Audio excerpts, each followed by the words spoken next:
All right, testing 1, 2, 3, 4, 5, 6, 7, 8, 9, 10, 11, 12. Hopefully you're all doing well and having yourselves a fantastic Halloween night. My name is Jason Joseph, and this, of course, is Play-by-Play with JJ. We're doing Game 4 of the World Series tonight, if that sounds good to you. And if you're just on here for the very first time, I would really appreciate it if you smack that like button and hit that subscribe button as well. We're doing the World Series. We do 76ers basketball. We do Flyers hockey, Eagles football, and Phillies baseball. All right, let's get into the meat and bones of tonight. But actually, before we do that, I do want to say hello to Katie. Hello to Daniel. Giants fan 56, Linda's here. What's going on, Linda? We love you, Linda. You're the best. You're lovely, Linda. That's a very good song, Lovely Linda. I like that song. All right, Katie says all right, so that means let's get down to business. Okay, so the Arizona Diamondbacks, of course, taking on the Texas Rangers, and the Rangers, well, unfortunately, it was just reported about a half hour ago that they will be without two of their players mostly throughout the rest of the World Series. So they're taken off of the World Series roster. That was the breaking news. They're probably not going to be returning for the World Series, and it's a tough loss. Okay, you lost Max Scherzer yesterday. He went 3 innings, and he had lower back problems after getting hit by a ground ball that ricocheted off the ground and hit off of his back. He was dealing with back spasms yesterday. That was not good. And then later in the game, Adolis Garcia injured himself by extending. He was in some pain after hitting a fly ball out to center field. It was in the later part of the game. He got taken out, and he is not on the roster as of right now. And, of course, this guy had 22 RBI, which is most in a single postseason, 8 homers, which was tied for second most in a single postseason, and he was doing really well in the World Series. So that is a very big loss for the Texas Rangers, and, of course, their lineup looks absolutely different. I do want to get into the pitching matchups in just a little bit. But before we do that, of course, I want to give you the starting lineup for the Texas Rangers as they're going to be leading things off. So it'll be Marcus Semien over at second base. And again, the lineup's going to be different without Adolis Garcia, who has been their heart and soul throughout the month of October. Corey Seager's over at shortstop. He's batting second.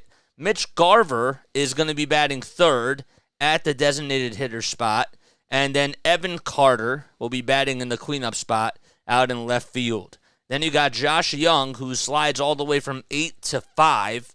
He will be the third baseman. Nathaniel Lowe's over at first base. He's batting 6th. Jonah Heim, the catcher, he's batting 7th.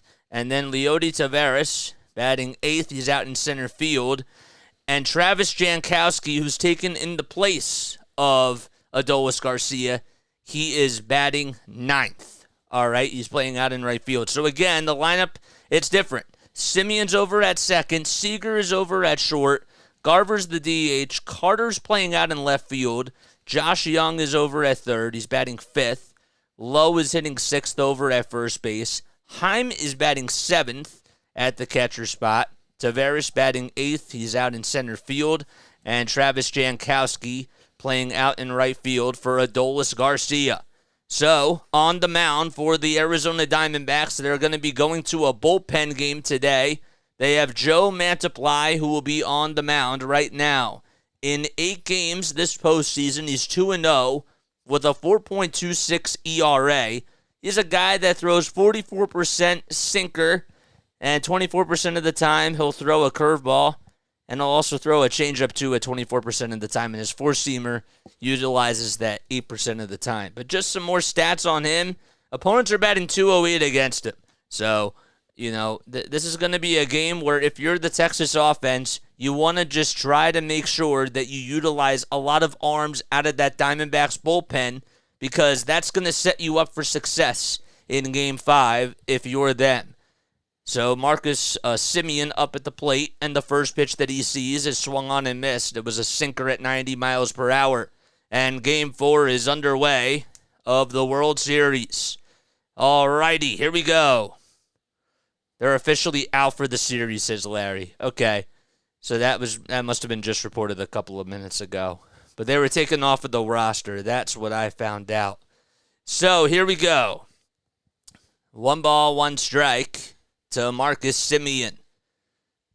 2 pitches so far, the 1-1, that's outside for ball 2. And the other thing, too, is for the Diamondbacks, they obviously need to, this is a must-win game for them. They really need to make sure that they just try to play small ball to their best advantage and make sure that they keep the arms fresh out there.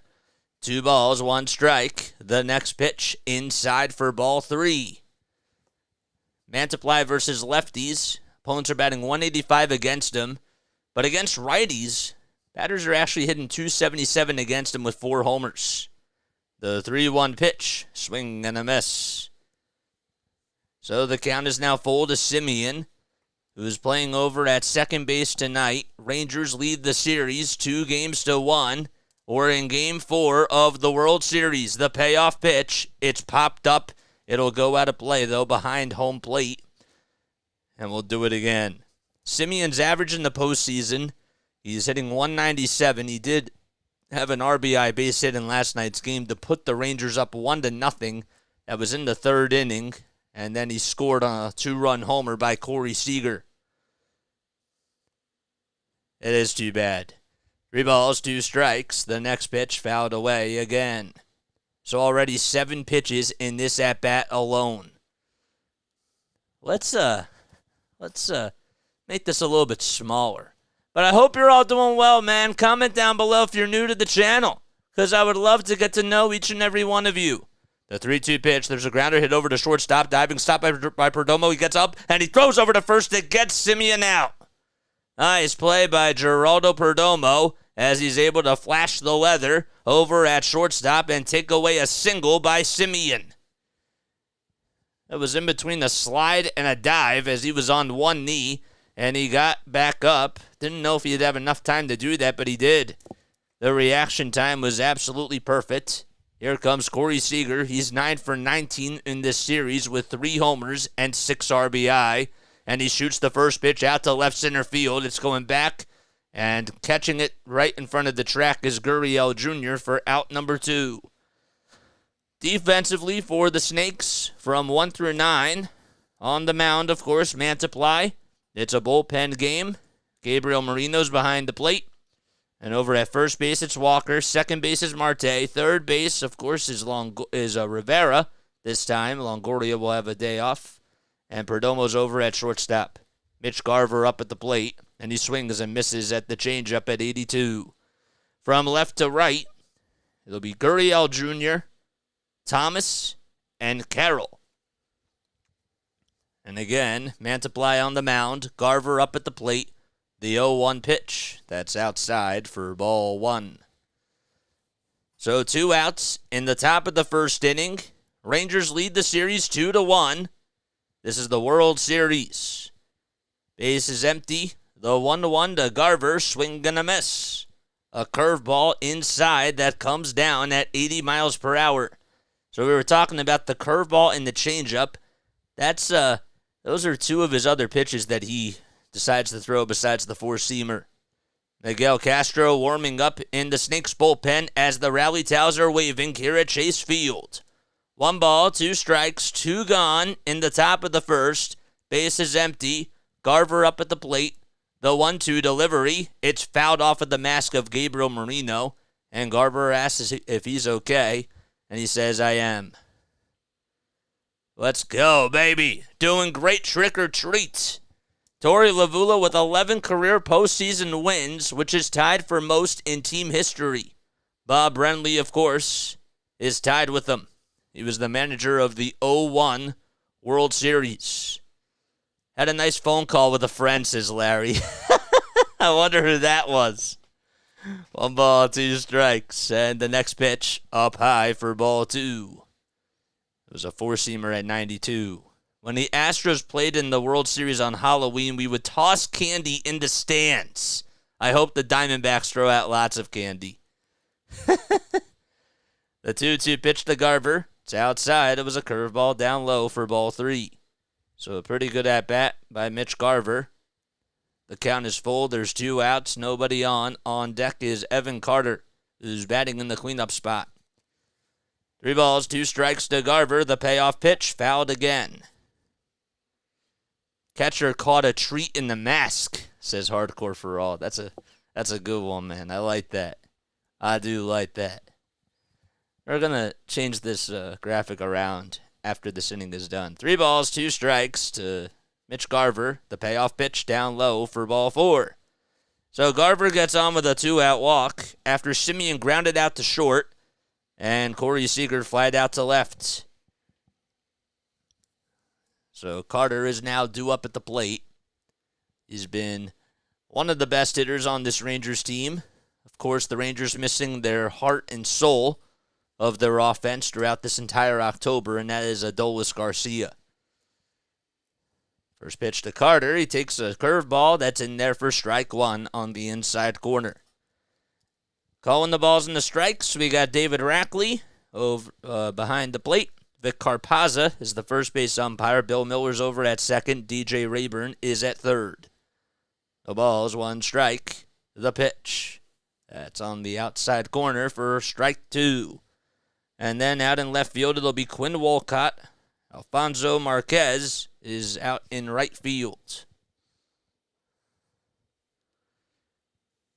So that's the crew chief for Game 4 of the World Series. Mantiply looks back over at first. Now back to the plate. The 0-2 pitch. There's a fly ball. It's hit out to center field. Thomas on the run, and he will make the catch. And that's the end of the inning as he called off Perdomo. So no runs, 1 man left. It was on a 2-out walk by Mitch Garver. And we go to the bottom of the first as the Diamondbacks are coming up to bat in Game 4 of the World Series. Okay. JJ dressing up as a play-by-play announcer for Halloween. But did you notice, okay, one of the reasons why I wanted to go with this shirt, to be honest with you, okay? So we got the orange text. Of course, it is Flyer season, but we got the black and the orange. You know, well, it's really supposed to be the orange and the black. I understand that's how it goes, but you know, when you're talking about the Flyers, but you know, you got the black and the orange for Halloween, so it actually works out great. Sixers traded James Harden today. Yep, man, we're going to talk a little bit more about that tonight, and we'll be doing a podcast sometime very soon on the state of Philly sports. I think we're going to push it back to tomorrow because I think that it's easier if we do that stuff in the morning. All right? Love some Flyer swag. Thanks, man. Appreciate it. If you are new to the channel, I do want to welcome you on in. All right? So my name is Jason Joseph, and this, of course, is Play-by-Play with JJ. We're doing the rest of the World Series. We also do Phillies baseball, Sixers basketball, Flyers hockey, and Eagles football on here. And, yeah, so make sure that you spike the like and hit that subscribe button. If you love good broadcasting, I encourage you all to stay on this channel and check out some of our really cool content that we do. So Ketel Marte will be leading things off for the Arizona Diamondbacks, and let's go in more depth with their lineup. So Marte is over at second. He's batting first. Corbin Carroll, the right fielder, batting second. Gabriel Marino behind the plate, hitting third. And batting in the cleanup spot is Christian Walker, the first baseman. The designated hitter will be Tommy Pham. He's batting fifth. And Lourdes Gurriel Jr. out in left field. He's batting sixth. Right behind him, it'll be Alex Thomas out in center field. Emmanuel Rivera plays over at third base for Evan Longoria tonight. He's batting eighth. And Geraldo Perdomo, the switch-hitting shortstop, batting ninth. So again, Marte over at second. He's batting first. Carroll's batting second. Marino hitting third. Walker batting fourth. Fifth will be Pham.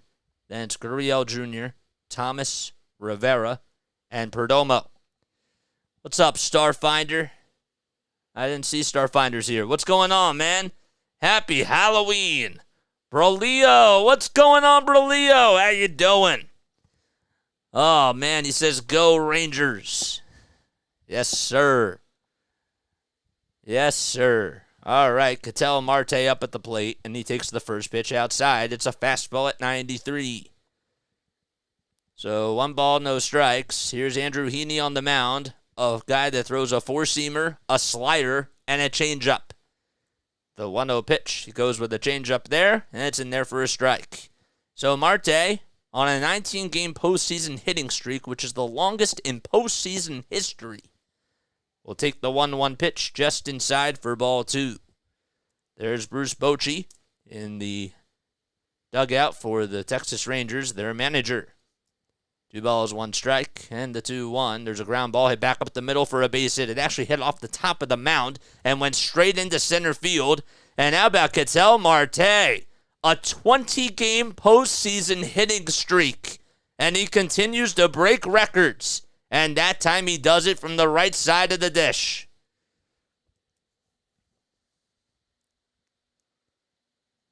I want to make sure I cut that. That was really cool. That was awesome. On the go with Silos here, returning the like man. Have a great stream, man. You're the best, dude. Thank you so much for coming on here. Here comes Corbin Carroll as he shoots that one foul out to left field. Guys, please go subscribe to On the Go with Silo. Man, if you want to drop your link down below, please feel free to do so because, you're the man, dude. And we love your content, and we want to continue to support you because you've been really supporting us. And I mean that. No balls, 1 strike. The 0-1 pitch. That's a 4-seamer on the outside edge of the plate. So Corbin Carroll is in the batter's box, batting on the left side. He's batting .281 in the playoffs so far. No balls, 2 strikes. Heaney looks back at first, and he'll throw back to first to keep Marte in check. Marte continues his streak. A lot of history being made during this postseason. It's pretty cool. It is. It is really cool. No balls, 2 strikes, and nobody out as well. Runner over at first. That's Marte. The 0-2 to Carroll. It looked like it was a strike. It was just at the knees, but David Rackley calls it a ball. It was a 4-seamer that just got the outside edge at the knees, and it froze up Corbin, and he probably should have just been called out there. But the at-bat stays alive, the 1-2 pitch, and he strikes out anyways. So he swings at the changeup that was up high, and he goes down. There's 1 away. I want to make sure I cut that, too. That was funny. Thanks, brother. Of course, man. No, thank you. Yeah, no, drop your link, man. Drop your link. So now Gabriel Moreno comes up. He's catching behind the plate. Moreno batting third, hitting .232 overall in this playoff run. And he takes the first pitch for a ball. It was inside. He's 1 for 13 in this series. The only hit he had was a solo homer. Also was struck out 5 times and has walked once. 1 ball, no strikes. Marte leads off over at first. And the 1-0. Line drive foul over towards the right field side. Phillies and Astros are playing the Cancun Bench World Series right now. Oh, what's up, Travis? How you doing, Travis? Thanks for coming on, my guy. Appreciate it. 1 ball, 1 strike, and 1 gone in the bottom of the first. The pitch to Moreno. It's a called strike on the outside edge of the plate at 94 miles per hour. So Andrew Heaney on the bump. Already has 1 out so far. Gave up a leadoff single to Ketel Marte, then just struck out Carroll. It's a 1-2 count now to Gabriel Moreno as Walker waits in the on-deck circle. Heaney looks back over at first, and he'll throw back to first again for disengagement purposes, and Marte is in there safely. How you doing, Travis? Ready, Travis? Ready for a Diamondbacks win, says Katie. Ooh, boy. Okay. 1 ball, 2 strikes, and 1 out in the bottom of the first inning. We are scoreless so far in Game 4 of the World Series. Rangers lead the series 2-1. They were able to break the tie last night. Diamondbacks looking to retie the series.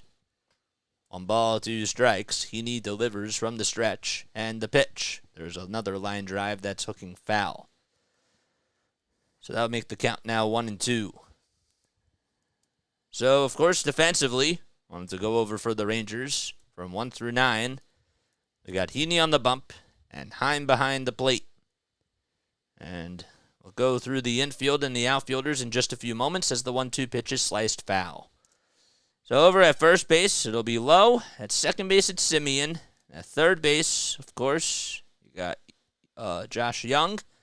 And the shortstop is Corey Seager. So then the outfield looks a little bit different. So you got Carter out in left, Tavares in center, and of course out in right field is Travis Jankowski now for Adolis Garcia. The 1-2 pitch, swing and a miss. So back-to-back strikeouts by Andrew Heaney, and there's 2 away. So in case you are just tuning in, Max Scherzer and Adolis Garcia are ruled out for the rest of the World Series after getting injured in yesterday's game. Just want to make sure that we recap that. 2 away in the bottom of the first. We are still scoreless, and Christian Walker's up at the plate. He takes the first pitch low. It was a changeup at 84. Walker had a double in last night's game that was out towards the right center field alleyway, and it just hit off the top of the wall. Probably would have been a home run. It was one of the deepest parts of the ballpark. Probably would have been a homer in a lot of other parks, though. The 1-0 pitch, that's fouled away. Let's hope so. Keep this thing tied up. Garcia's a big loss. He is. He's absolutely a big loss, Larry. He was putting up Chase Utley types of numbers in the month of October. Probably even better than Chase Utley numbers. Seriously. Runner goes. The 1-1 pitch. It's up high. The throw over the second base to get Marte. Heim got him. Oh, he gummed him out over at second base. And Marte throws his helmet out in frustration. And Jonah Heim picks off Ketel Marte. And the tag was made on the left shoulder by Corey Seager. Or Marcus Simeon, that is. And we go now to the top of the second inning. As the Rangers and Snakes are tied. And scoreless so far.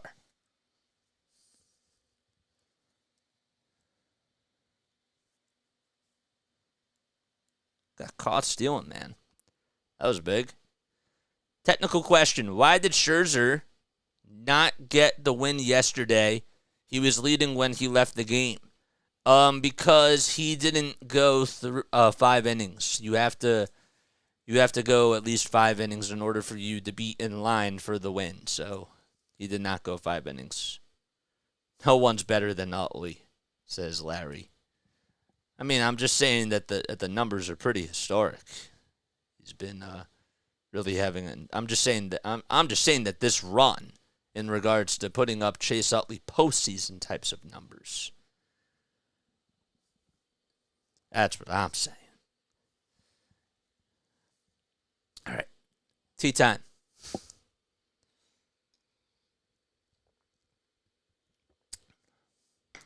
In case you are new to the channel, the name is Jason Joseph, and this, of course, is Play-by-Play with JJ. Keep saying, of course. That's one filler word I have to try to limit, if you will.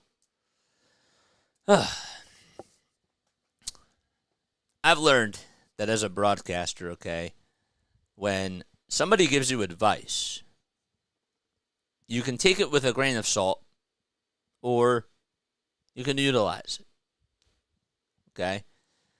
And in the very beginning, it was a little bit hard for me to figure that out as I was navigating my journey, if you will, because I didn't know what type of caster I wanted to be.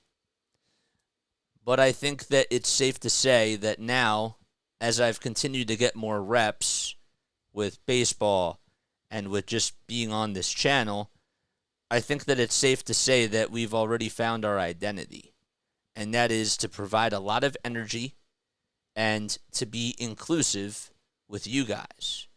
So I really do believe that in regards to our broadcaster identity, you know, if you were to describe a broadcaster can be energetic, but a traditional broadcaster can't really be inclusive with each and every one of you, you know, with the audience. Now, usually you do have a color commentator, but I think that that's what separates us, and I think that that's what makes us stand out. And I'm happy that we found that identity, because that's what the reps are for. First pitch is swung on and foul tipped. towards the backstop for strike one. So Josh Young is up at the plate. We start off the top of the second. 5, 6, and 7 due up for the Rangers. The 0-1, that's a changeup that's downstairs at 82 miles per hour. For a starter, relievers can throw one pitch and get a decision. For bullpen games, yes. The pitch, it's in there for a strike. So the count is now 1-2. So Young, Lowe, and Heim are due up in this inning.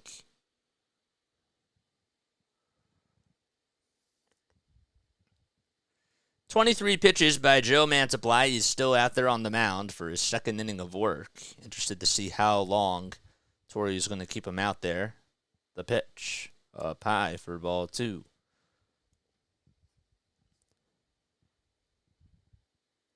So 2 balls, 2 strikes. Young batting .327 against lefties and .247 against righties.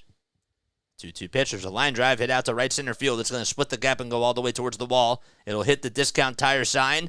And here comes Thomas. He'll make the play. The throw over the second base is cut off by Perdomo. And there's a leadoff opposite field double by Josh Young. Goes the opposite way and takes a fastball towards the right center field wall and smokes it out there. Pretty good hand-eye coordination there, man. That was really impressive.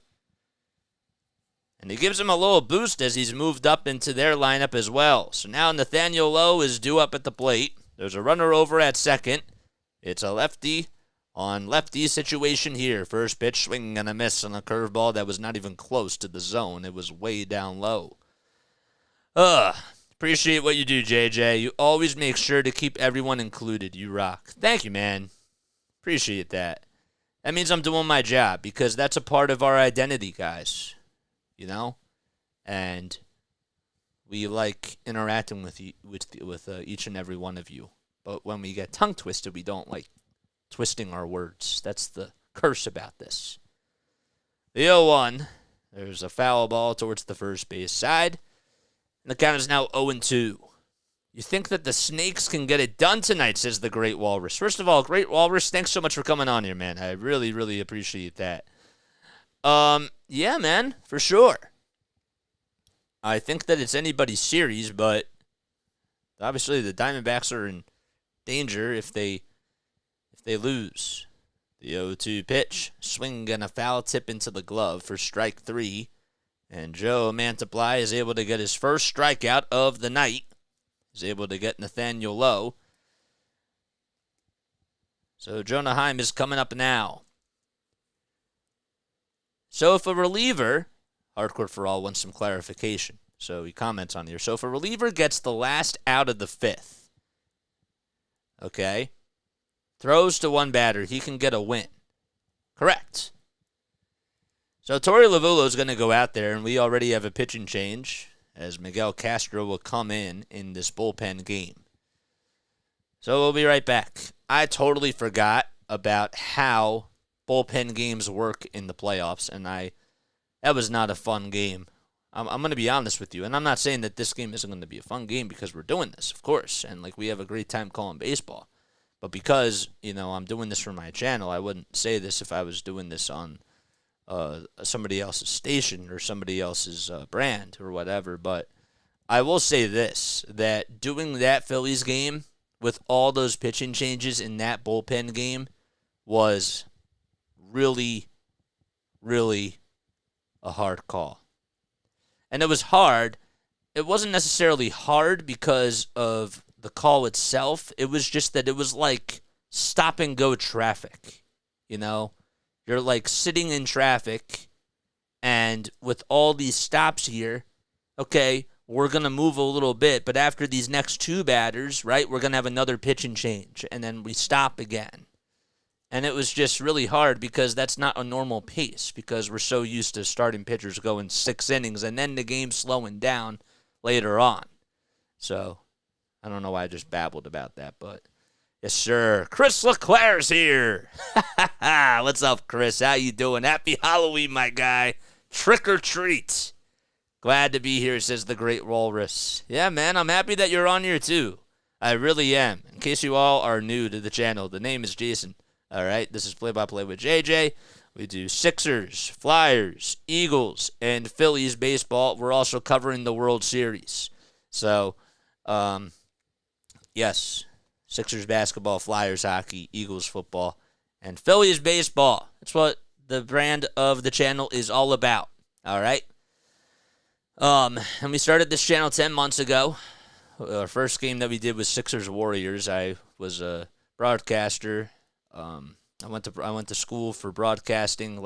Graduated last year, and called games for the Delaware Bluecoats, who were the NBA G League affiliate of the Philadelphia 76ers. And then we also did games for the Wilmington Blue Rocks, who were the High A affiliate of the Washington Nationals. So I started this channel because I loved what I was doing at NFL Films, but I wanted to get more reps, and I thought, why not create my own brand on here, get my own following, and get practice all at once. So that's what led us to do this channel. Here comes Miguel Castro on the mound, and the first pitch thrown to Jonah Heim is down low and inside for ball one. So Heim batting .207 with 2 homers and 6 RBI. He's looking for his 7th of the postseason as he takes the next one down low. A changeup at 89.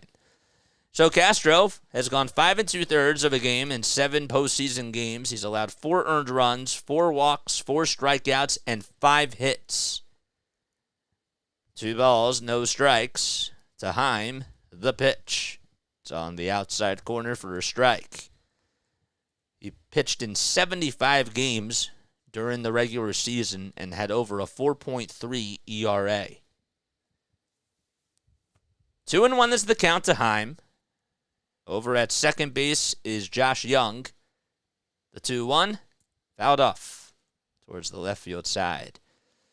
Hardcore for All says they say that the batter's eye is odd in this stadium, so the home field is big for Arizona, like the Garden State Parkway on a Friday evening in the summertime. It's a good analogy. The 2-2 pitch. It's outside, way outside for ball 3. Yeah, and that comment goes back to the traffic, the stop and go. Yes, I understand where you're coming from.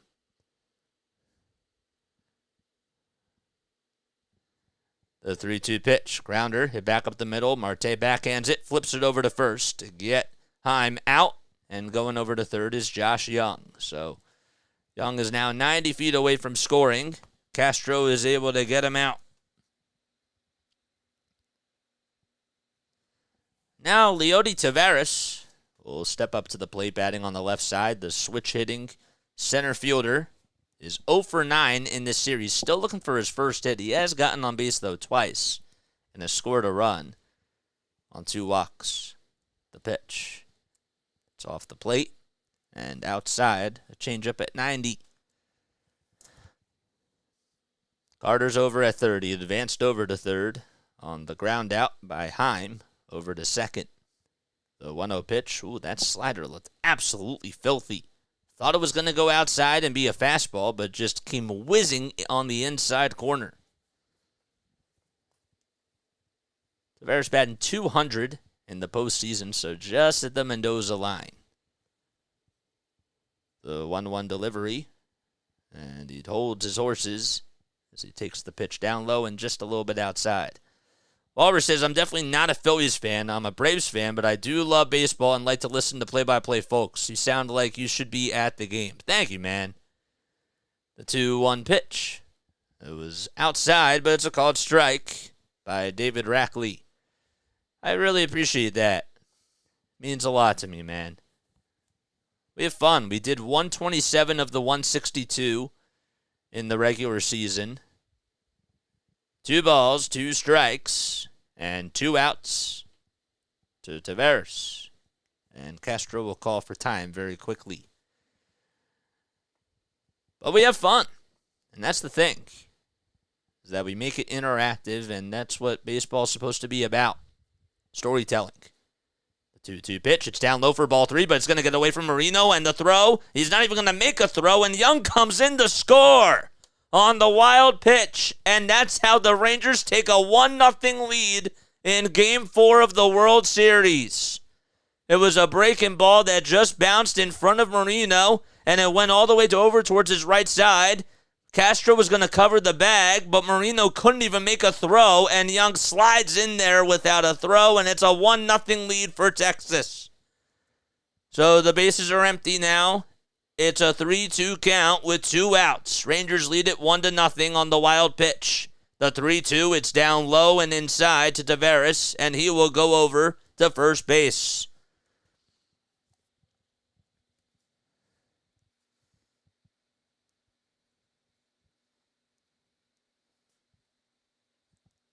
And now Travis Jankowski's going to come. It was tough because Marino didn't realize if he should have backhanded the ball that hit the dirt or if he should just, have the glove face down. And so, because of that, screwed up and probably should have just backhanded it. First pitch to Jankowski is swung on and missed. In the postseason, he's 1 for 2. Again, he's playing out in right field for Adolis Garcia. So Garcia got injured in his last at-bat last night. The 0-1 pitch, line drive back up the middle for a base hit. It just got past Perdomo. Thought it was going to hit the second base umpire, Bill Miller, but it did not. And stopping over at second base is Leody Taveras. And Travis Jankowski able to come through with his first hit of the series and picks up where Garcia left off. Got it right off the end of the bat. And it went just right past the second base bag. He smoked that thing. Chris Coogan, what's up? Any places in Philly giving away cheesesteaks if Bochy wins? I don't know. Chris Coogan, I'm sorry if I pronounced your name wrong. First pitch, that's sliced foul. So there's runners over at first and second. Just to recap really quickly, then we'll get back to your comment after this pitch. So Jankowski's over at first. Taveras is over at second base. There's 2 outs. No balls, 1 strike to Marcus Semien in the top of the second. The 0-1. It's laid off as it was outside. Yeah, man, so I don't live in Philly. I'm from outside of Philly. I live in South Jersey. So, but there are definitely some good cheesesteak places. I don't know if they're giving out free cheesesteaks, though. But it is also Halloween. The 1-1, swing and a miss. This big guy motored. That was a mistake that might come back to bite them, says the Great Walrus. Yeah, man, it might. 1-2 is the count. There's 2 gone and 2 runners on as well. Rangers lead it 1-0 in the top of the second. The 1-2 pitch. There's a line drive. Hit out to left field. That's going to go all the way towards the wall. It's a fair ball. Jogging in to scores Taveras. Right behind him is Young. Gurriel Jr. couldn't find it. And Jankowski comes in, and going over to third is Marcus Semien. It was a 2-run triple, and it's 3-0 Rangers.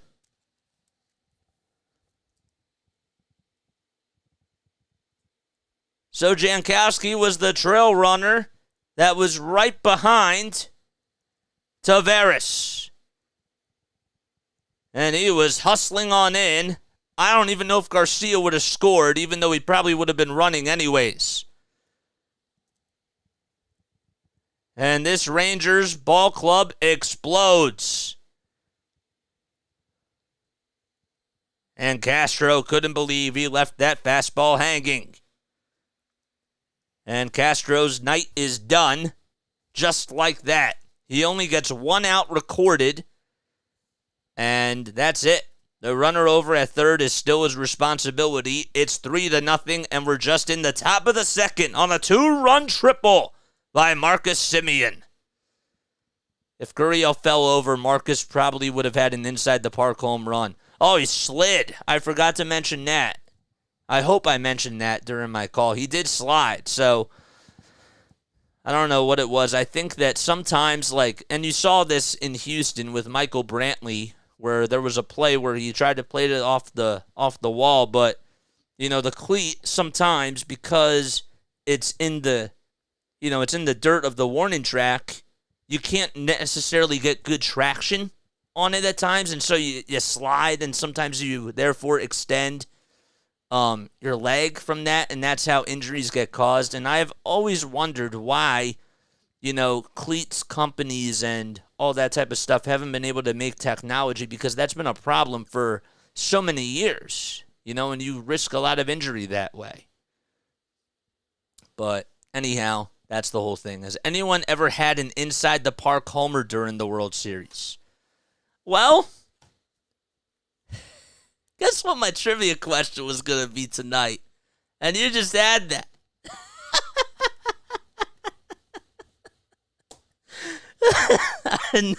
I knew that the day was going to come where that would happen, where I have a trivia question in my mind, but then somebody asks it without even knowing that we do Phillies trivia, or that was going to be the Phillies trivia question. But yes, that was going to be my trivia question. I could always find another one. But to answer your question, okay.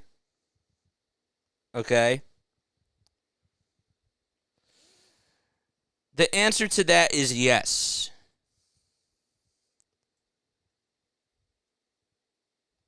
And I want to make sure I have this correct. Okay. Yeah, there we go. Okay, so the last one to do it was Alcides Escobar. He did it in the 2015 World Series. Okay, that I knew. But I didn't know until I came up with this question, and I wrote it down. But there were 10 instances that's happened in the World Series. So, yes, Alcides Escobar was the last one to do it. The time before that was in 1929, where Mule Haas did it for the Philadelphia Athletics. No, I'm happy you asked that. That's just so funny.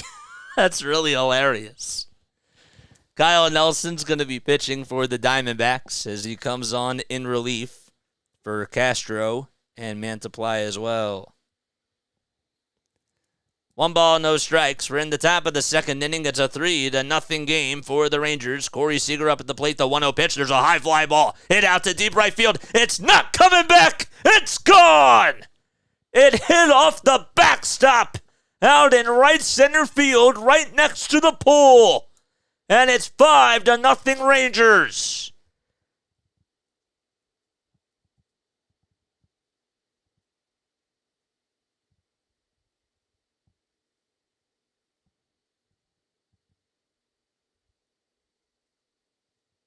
That was 431, and to be honest with you, if the backstop wasn't there, it probably would have went 450. That was a moonshot hit out to right center. So after a 2-run triple by Marcus Semien, Corey Seager has opened the gates as he hits a 2-run home run out to right center. And now Mitch Garver's up at the plate.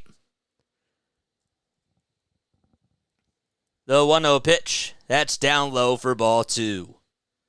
So Garver is the 8th man to bat in this inning. 2 balls, no strikes, 2 outs in the top of the second inning.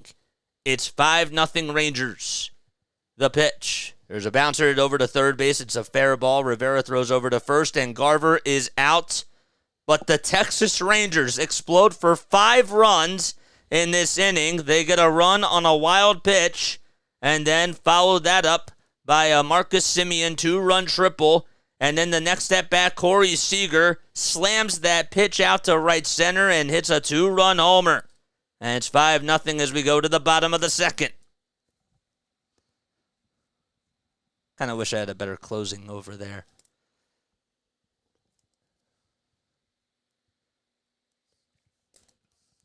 And their bats are on fire. Corey's in beast mode. Katie is on wellness watch now. You mean Corey, man? That was crazy. Did you see that home run? That was a very far home run. I didn't know he had that power in him. That was impressive, man. All right. I wanted to try the silence after the home run call because I know that some markets, nationally and even locally, require their broadcasters to let it breathe after a home run is called, even on the radio. But because we don't have crowd noise, it's a little bit kind of unnatural for me to just do that, but I wanted to kind of just see how that would work tonight. And this is why we kind of treat this like it's a little lab. You know what I'm saying? So I wanted to just experiment with that. It was interesting. I don't know from an audience viewing perspective how it would sound, but I have to listen back to it with an open ear. I'm watching it through you on my phone. I have no TV or cable, says the Great Wallace. That was a long home run. Go check out those highlights on Twitter.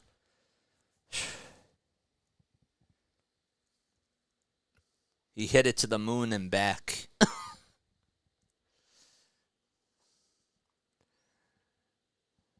Walrus is getting the pure experience, says Hardcore for All. Yes, sir. You're becoming a member of the Play-by-Play with JJ family. If you guys want to also become members of the Play-by-Play with JJ family, if you have not done so already, all you got to do is just press 3 buttons. That's it. The notification bell, the subscribe button, and last but not least, the thumbs up button. All right? If you think that we do a good job on here and you want us to be on another level in regards to, get more people to come on here and get us some more attention, well, that's why you got to hit that thumbs up button and hit that subscribe button. That's what you got to do. That's how we get up. That's how we go up from here. Okay. Here comes Christian Walker, and there's a slider thrown at the knees for a called strike. I always enjoyed listening to baseball and football on the radio, says the Great Walrus. I'm telling you, man, as the 0-1 is down low for ball 1. After you're done, or after we're done with this game, go literally skim through my last basketball call. I'm not telling you that it's perfect, as the 1-1 is fouled off. I don't want to come across that way. But when you listen to basketball on the radio, it's just a different type of an experience, and you might like it. You know? The 1-2 pitch, grounder hit over to shortstop. Seager has it, throws across the diamond, and it's in time for out number 1. But yes, I love it, man. I love doing radio. Next year, what I think I'm going to do for baseball is I am going to try to partner up with somebody, with a different platform. So we're in the bottom of the second. There's 1 out. And Fam's up at the plate. And he takes a ball up high for ball 1. Fam is 6 for his last 8. As the 1-0 pitch is in there for a strike. I think that what we're going to do is we're going to partner up with somebody. And we're going to partner with a company. And we're going to try to do some TV types of broadcasts. Just every once in a while. Just to have some experience with that. The 1-1 pitch. There's a fly ball. It's hit out to shallow center field. And making the catch is Tavares as he calls off Jankowski. So Fam flies out to center. There's 2 away now. 2 outs in the bottom of the second inning. And now Lourdes Gurriel Jr. is coming up. So Bochy is one of 3 managers to take 3 different teams to the World Series. First pitch is in there for a strike. We'll go back to that graphic in just a little bit because I wanted to read who the other 2 were. The ball's 1 strike to Gurriel Jr. And he takes that one up high for ball 1. So 2 outs in the bottom of the second. Rangers have a 5-0 lead. They lead the series 2-1. We're playing in Game 4 of the World Series. The 1-1 pitch, line drive into left field. It drops in for a hit. And Gurriel Jr. gets on with a 2-out single. And will stay put over at first. Excuse me. So that'll bring up Alex Thomas to the plate. So, in case you're wondering, okay, Diamondbacks and Rangers playing at Chase Field in games 3, 4. They were able to play in game 3 last night, playing here in game 4, and tomorrow night in game 5. The pitch that's outside for a ball to Alex Thomas. So the field itself, it's called Chase Field. The dimensions, out in left field, it's 330 feet. 376 feet out in left center. Straightaway center is 407. As the 1-0 pitch is swung on and missed. Out in right center field, it's 376 feet. So that's the same distance as left center. And then the right field dimension is 335. So that's just 5 more feet compared to left field. The 1-1 pitch, it's down low for ball 2. The outfield wall height, out in left field and right field, it's 7 feet 6 inches tall, and straightaway center is just 25 feet high. That just gives you a little visual of the field dimensions, as there's 2 balls, 1 strike, and 2 outs in the bottom of the second. Heaney on the mound, Thomas up at the plate. The pitch, there's a line drive, hit out to left field. It's carrying, going back towards the track. It's a foul ball. Carter actually played it right at the wall after it bounced and just could not get to it.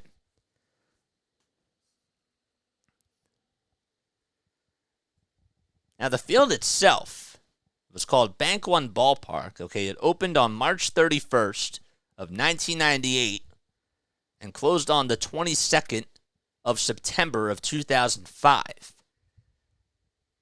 But then they renamed it to Chase Field on September 23rd of 2005.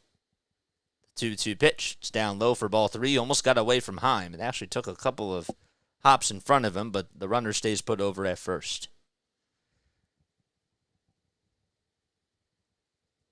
The construction cost, $354 million just to build this ballpark in 98. 3 balls, 2 strikes, 2 outs in the bottom of the second. The payoff pitch, there's a line drive, hit out to left field. On the run, though, is Carter, and he's there to make the catch over towards his right side. So the inning does come to an end. No runs, 1 hit, 1 man left. We go to the top of the third. Rangers lead Game 4 of the World Series by a score of 5-0. FS Pods here. What's up, man? Thanks for coming on. If I were Texas, I would win Game 4, lose Game 5, and then go back up to Texas up 3-2. Tell you what, if I'm Texas, I want to win the World Series. If I'm any of these teams, I want to win the World Series. I don't care how they do it. I want to win. So what? They get to celebrate in front of their home fans if they win the World Series. You know, you don't want to give life to the Snakes. That's not what you want. If there's anything that the Phillies learned in the last series, okay, and I know it was Garrett Stubbs, and I understand that he was the backup catcher, but if you light a fuel into somebody with comments or with whatever it is, you gotta back it up with your words. And that wasn't appropriate for him to make those comments. And so, long story short, you don't want to light a fire into your opponent. So, if that's the mindset, that's not winning baseball. Happy Halloween, by the way, says FS Pod. Thanks for coming on here, dude. I appreciate it. Means a lot. Tea time.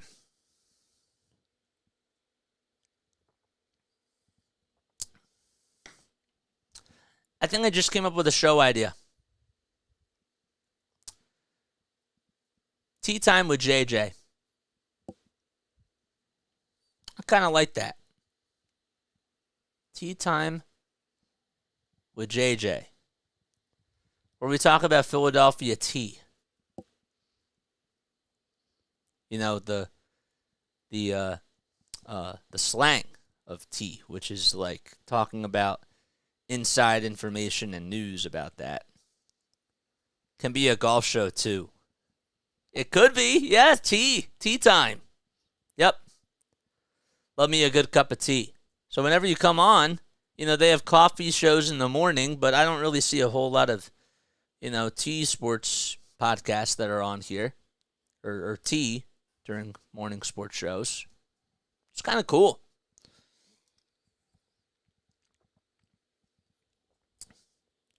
If JT had a podcast, he should call it Tea Time with JT. But yeah, kind of like that. Huh. This is, I guess, therapy for me every time I come on here. It is actually pretty therapeutic. If you guys are new to the channel, and if you enjoy this content, please make sure you like and subscribe. Go to the top of the third inning. First pitch is outside for ball one to Evan Carter. Lightning lost to the Kraken yesterday. Oh boy. 1 ball, no strikes. The pitch. It's in there for a strike at 91 miles per hour. So 4, 5, and 6 due up for the Texas Rangers. Kyle Nelson still out there on the mound. 7 pitches, 5 coming into this inning. The 1-1, it's down low for ball 2. So in case you are just tuning in, okay, Joe Mantiply got the start. And right after him, it was Miguel Castro that only got 1 out.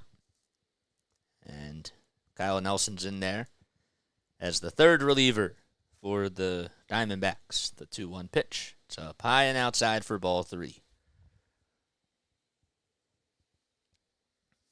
I wanted to go back to a graphic, but I just couldn't do it.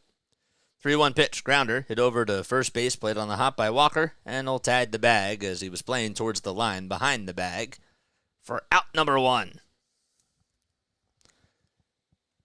If you guys want to spread the word, all right, tell your friends about this channel and let other people know that we're calling the World Series, A, and B, that if somebody else really likes listening to Philly sports or can't listen to the games or doesn't have access to cable or anything, this is a good alternative option for them. And also, if people like listening to broadcasts in general, good quality broadcasts, tell them about this channel. Never hurts. The 1-0 pitch to Young. Line drive back up the middle for a base hit. And Josh Young gets on with a single. That's his second hit of the game. So he singles up the middle.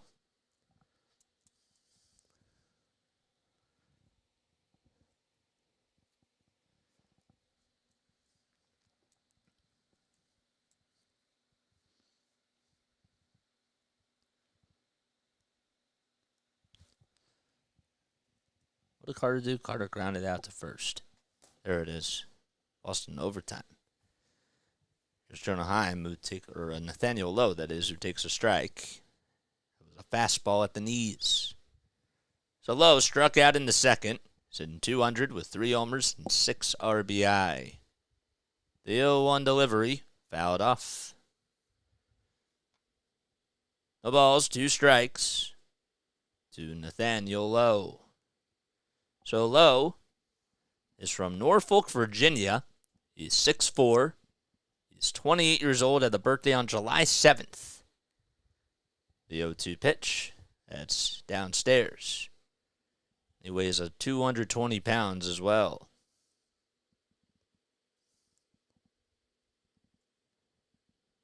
So this is now his 4th season. He went to Mississippi State College. And he's been one of those guys that it's just been those, whenever you think of first baseman, he's not always one of the first people that you think of, but he just plays the game the right way. The 1-2 pitch, it's fouled off. What I mean by that is he's a pro's pro and plays very good defense and does the dirty work as well. As the 1-2 pitch is down low for ball 2.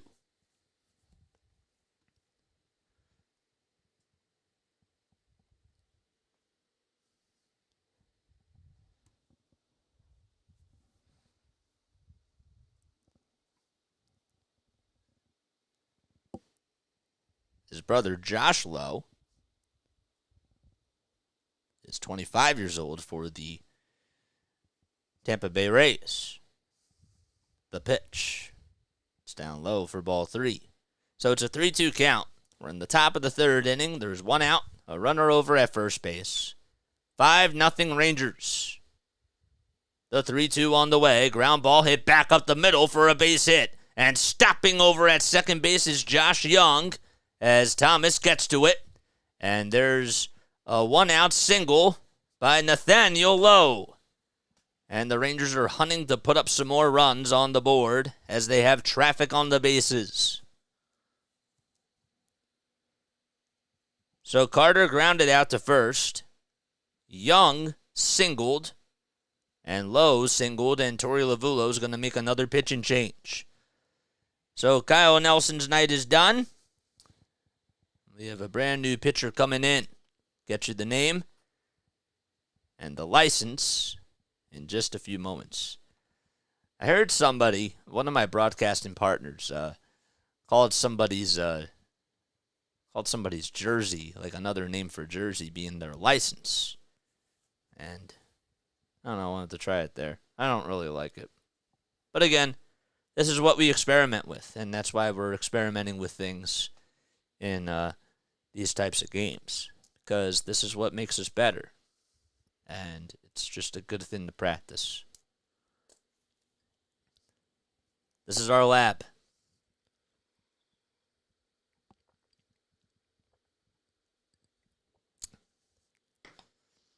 All right.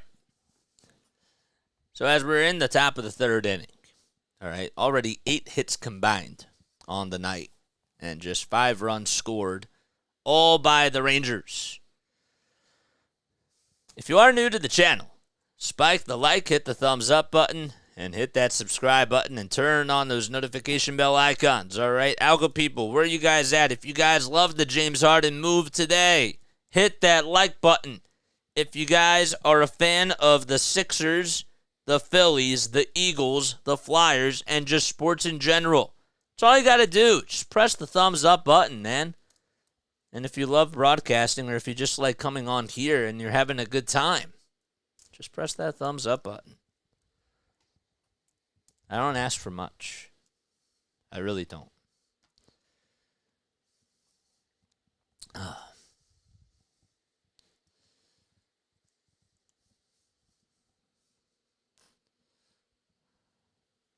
So because it's Halloween, okay,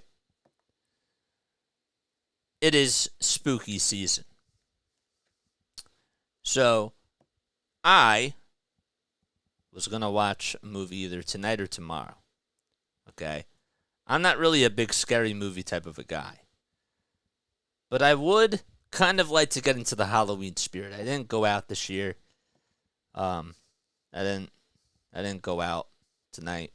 I really wanted to just do the World Series, as weird as that sounds. But comment down below what some of your favorite scary movies are, because it is spooky season. And I'll see if I want to watch any of them, because I need a scary movie to watch. Frias on the mound. The pitch to Heim. Ground ball hit over to first base. It's bobbled by Walker. And no one's going to get to it. Walker actually does. And that's going to be ruled as an error, as everybody's going to be safe. So Walker tried to backhand it. It bounced off of his glove. And it just...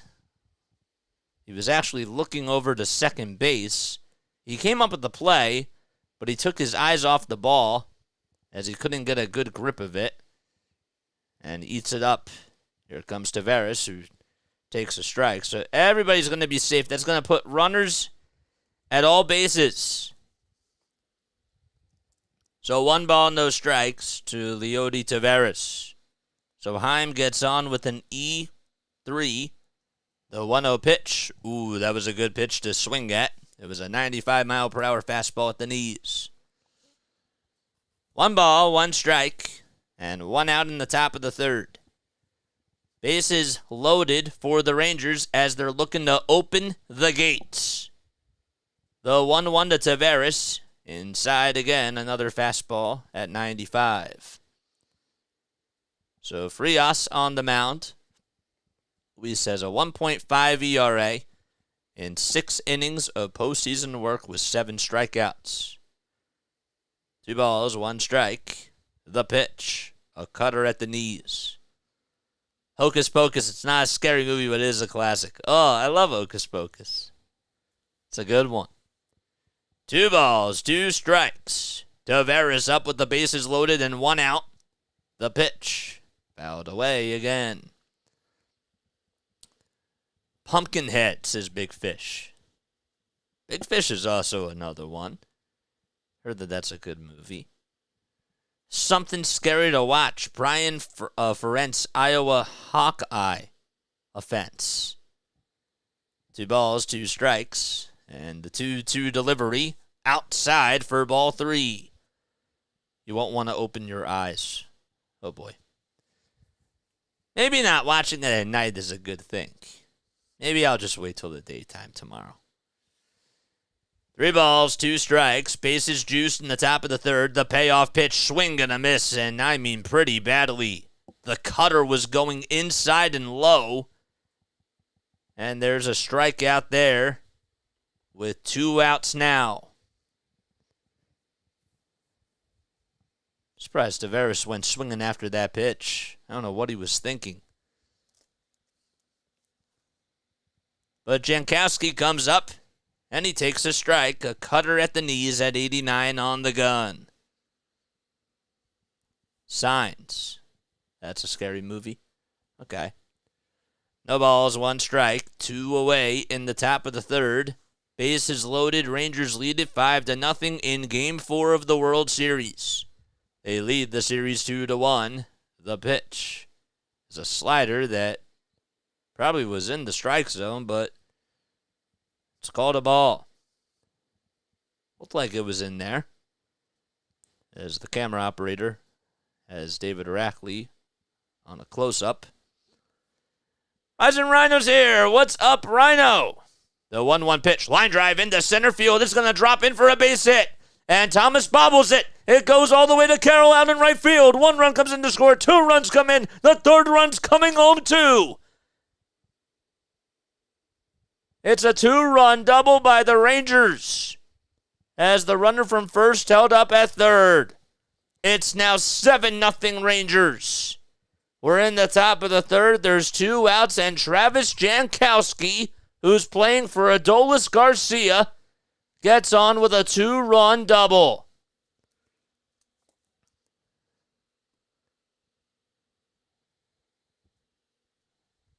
And now Marcus Semion's coming up, and he swings and misses at the 97-mile-per-hour heater. The Rangers are 6 for 17 over their last 2 games with 2 outs and have had 4 extra base hits and 10 runs scored. The 0-1 to Semien. There's a fly ball hit out to left field. It's going back towards the track, to the wall. It's gone! The Texas Rangers in the double digits as they lead it 10-0 in the top of the 3rd.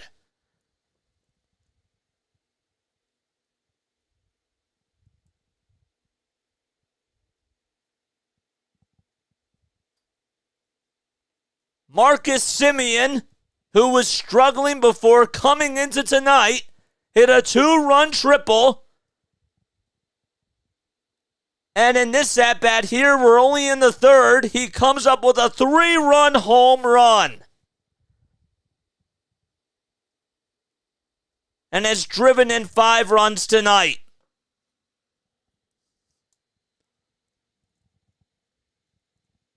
Here comes Corey Seager, who swings and misses at pitch number 1. He homered in his last at-bat. Rhino, what's up? Rhino, you came in at a bad time. There's a whole lot of action coming on. I want to say hi to you. The 0-1, that's outside for ball 1. This is like what the Phillies did to the Diamondbacks in Game 2 of the NLCS. 1 ball, 1 strike to Seager, and he bounces this one foul. But the Rangers are just absolutely spanking the Diamondbacks so far, as they've put up 5 runs in 2 straight innings each. The 1-2 pitch, swing and a miss. And Corey Seager strikes out there, but the damage is done. Marcus Semien with a 3-run homer. And Travis Jankowski with a 2-run double.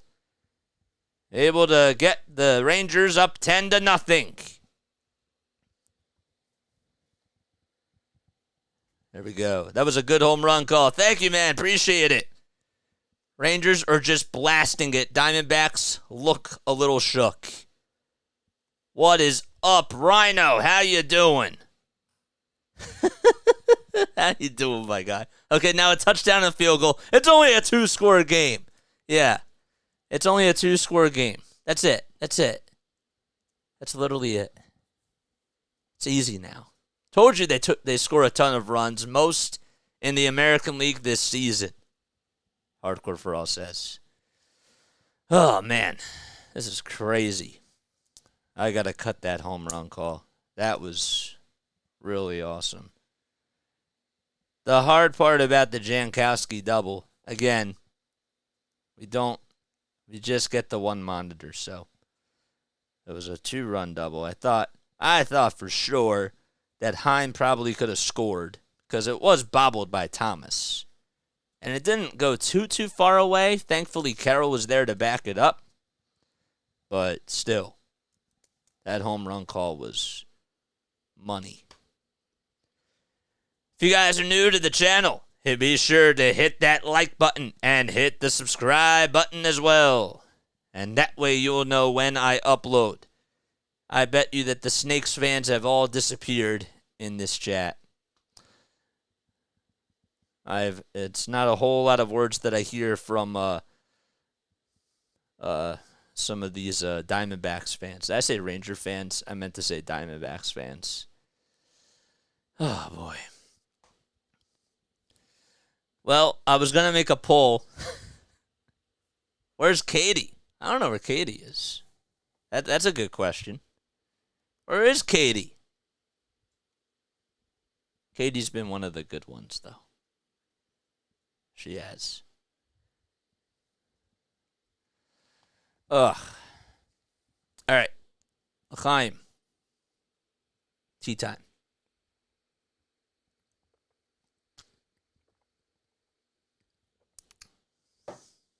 Oof. All right. Be sure that you guys like, subscribe, and turn on those notification bell icons, and that way you'll know when I upload or if I go live. Is Rhino still here? Rhino, you still here? You still here, my guy? I hope you are.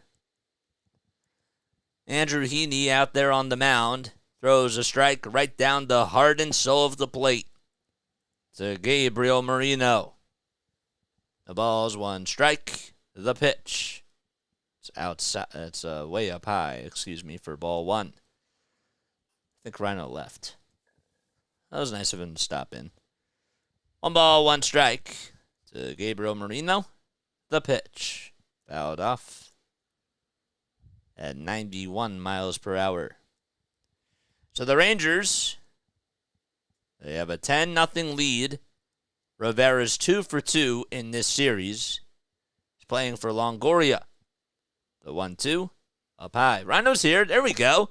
Just chilling with Katie right now. Are you? Spike the like, says Larry.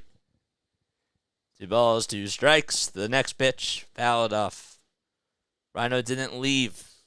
I know the Rhino. I always like it when you say that. 2 balls, 2 strikes. The next pitch, it's outside and high for ball 3. So Heaney with 39 pitches. We're just in the bottom of the 3rd. He has a 10-run cushion to deal with. If that's not enough, I don't know what is. The 3-2 pitch, that's fouled off. Larry says that the Rangers tend to, or that the Diamondbacks tend to come out of the woodwork when they're winning. Katie says hello, says Rhino. 3 balls, 2 strikes. Are you live, Rhino? Payoff pitch by Heaney. There's a fly ball hit out to left field, and it'll be caught by Carter. Fans were rising, but it was lined just over to Carter. And he made a nice catch. So 8, 9, and 1 were due up in this bottom of the third inning. And Rivera lines out to left. And Perdomo, the number 9 hitter, is coming up batting on the right side. 10-0 lead for the Rangers in Game 4 of the World Series. The first pitch in this at-bat is just a hair downstairs. No, I'm just chilling. Well, I appreciate you chilling it with us. The 1-0 pitch, ground ball, hit back up the middle. Seager has it and throws it over to first. Just got past Heaney's glove by a couple of inches, and Seager was able to back him up, and there's 2 outs. That was a ground out over to shortstop, and there's 2 away, and Ketel Marte's coming up. So just to talk a little bit more about Andrew Heaney, just wanted to make sure that we talked a little bit more about him. So he's 32 years old. He's from Oklahoma City. It's the first pitch to Ketel Marte's in there for a strike. So Marte's 1 for 1. He singled in the first to start off the game, but then he got caught stealing to end the first inning. The 0-1. It's a slider. On the check swing did he go? They say he did over at first base. Vic Carpazza, that is. The Rhinos night off. Cool. Well, thanks for kicking it with us. So Heaney has played with 5 different teams. So the 0-2 pitch. There's a fly ball hit out to right center field. It's going to split the gap and go all the way towards the wall. Jankowski plays it on a bounce, though, at the warning track. And Ketel Marte jogs into second with an RB with an opposite field double. It was a 2-out double. Another good piece of hitting by this guy, who has extended his hitting streak to 20 postseason games in a row. And that is a record. And now Corbin Carroll's stepping up to the plate. So Heaney has played with the Marlins, the Angels, the Yankees, the Dodgers, and with the Texas Rangers as well. So the 32-year-old is a lefty. Made his MLB debut with the Marlins in 2014. And he went to Putnam City High School in War Acres, Oklahoma. He was selected originally by the Rays as the 24th round pick of the 2009 MLB draft, but decided to play for Oklahoma State. The pitch to Corbin Carroll is inside and high for a ball.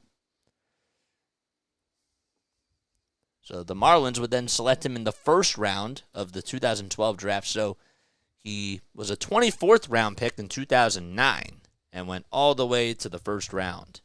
The 1-0 pitch, ground ball hit over to first base, gobbled up by first baseman, and the throw over towards the pitcher to cover the bag is just in time to get Corbin Carroll. So good play by Lowe. As Carroll was pretty lightning quick, Heaney was able to just make the catch and tag the bag. He got him by about a step or so. And that's the end of the inning. No runs, 1 hit, 1 man left, and we go to the top of the 4th inning. It's a 10-0 lead for the Texas Rangers.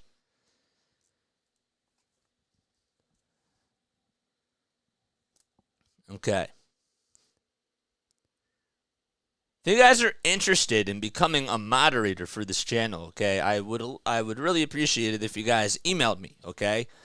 The email, I'm going to post it right down below, all right?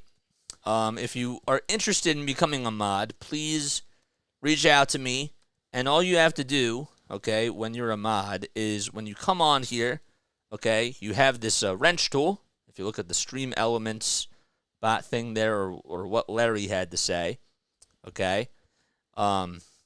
That's what a moderator is. It's a guy that has a wrenching tool, or a person that has a wrenching tool.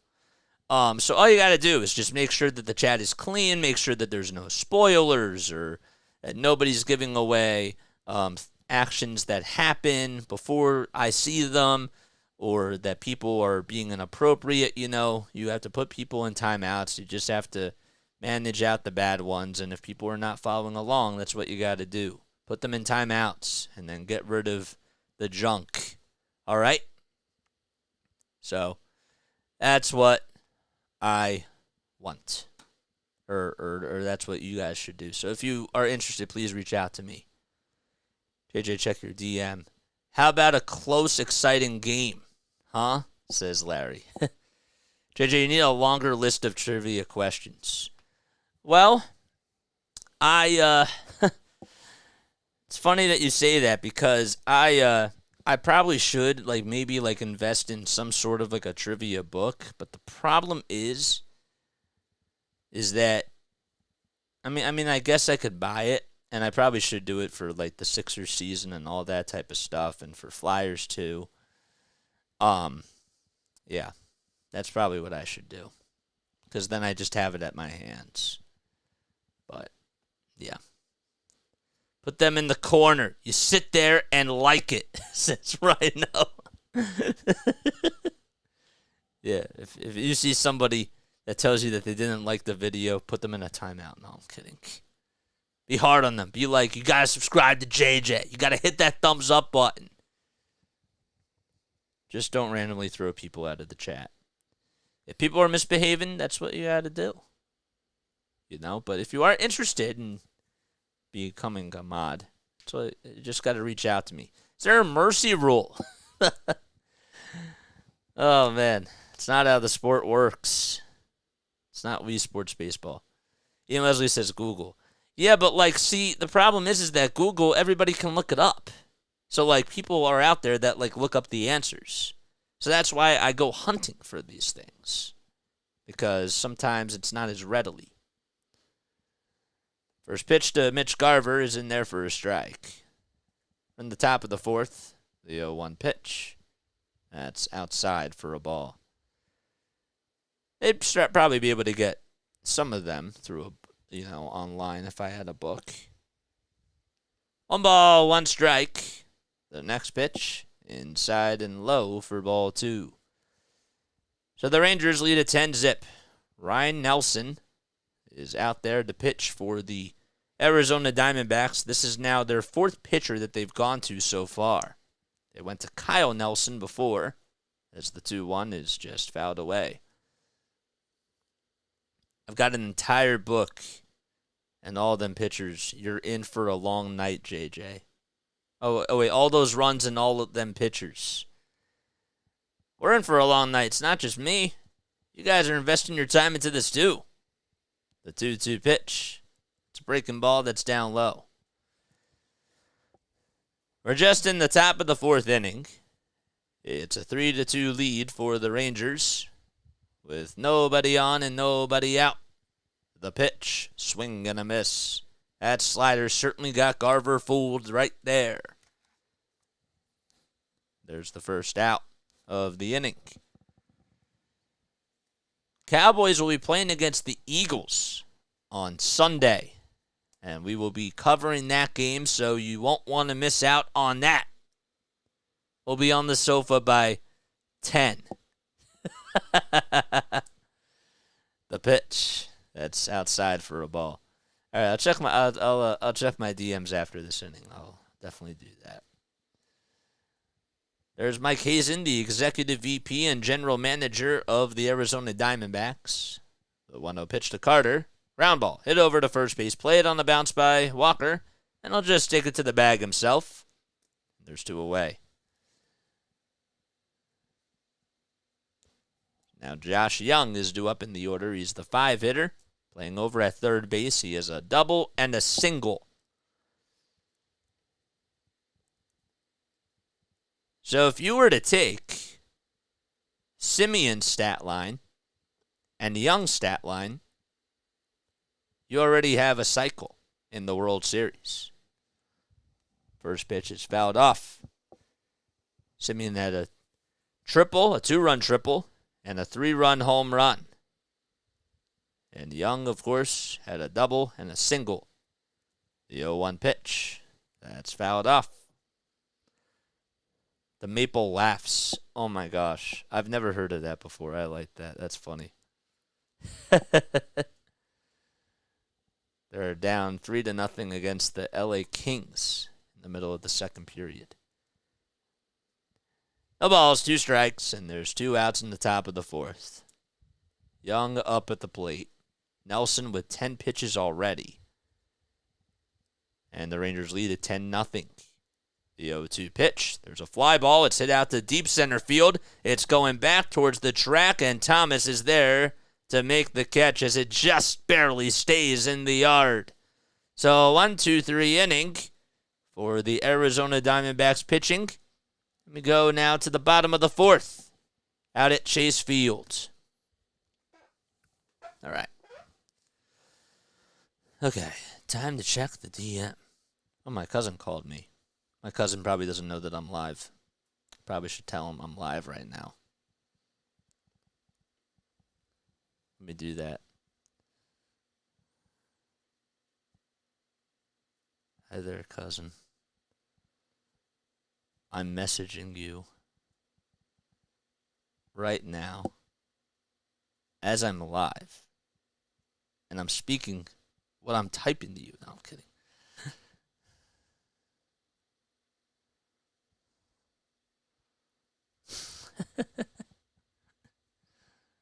I don't usually do this. Some people text me like during, while I'm live, and I usually silence my phone and turn on all the notifications and all that, except for texts from my mom or certain people. Here's a trivia question: which World Series Game 1 had the lowest TV ratings ever?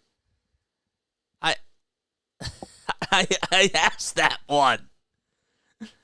I'm pretty sure I asked that one. I said it was the Phillies World Series back in 2008. That was the first one I asked. I'm pretty sure that that's what it was. Now the fact that I can't remember, the fact that I can't fully remember, is a little bit odd. But I think that it was that one.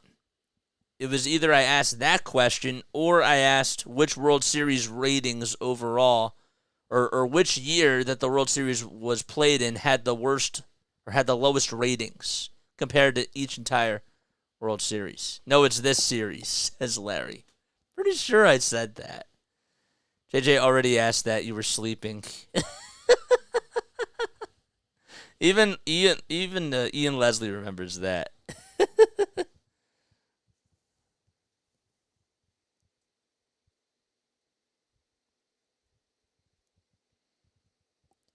Oh, there we go. Okay, so let me check Larry's DMs really quickly. So we're in the bottom of the fourth. All right, still in a little timeout here.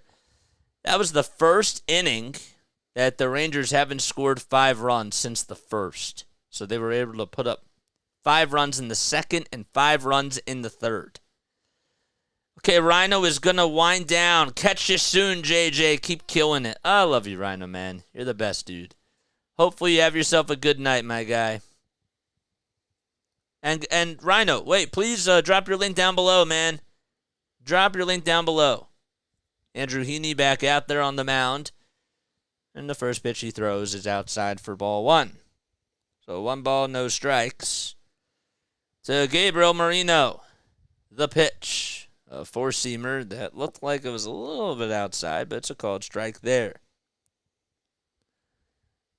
All right, there we go. Thank you, Larry. Appreciate it. The 1-1 delivery. A changeup. That's down low for ball 2.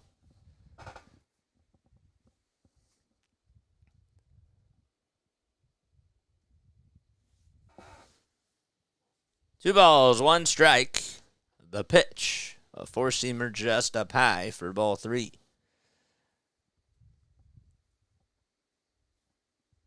So after Heaney got drafted by the Marlins, he was actually traded along with Austin Barnes and Enrique Hernandez. As the 3-1 is down low for ball 4. And the Marlins would end up getting D. Gordon, Miguel Rojas, and Dan Herron. And then right after that, okay, 5 hours later, he was traded to the LA Angels for Howie Kendrick. The pitch. Line drive past the third baseman as it goes out in the left field. Marino's going to stop over at third base. And there's a double in the bottom of the fourth by Christian Walker. But 5 hours later, literally after he was traded to the Dodgers, he goes to the Angels. Now, thankfully, he was only, in Anaheim, and, he didn't have to move too far away. But could you imagine?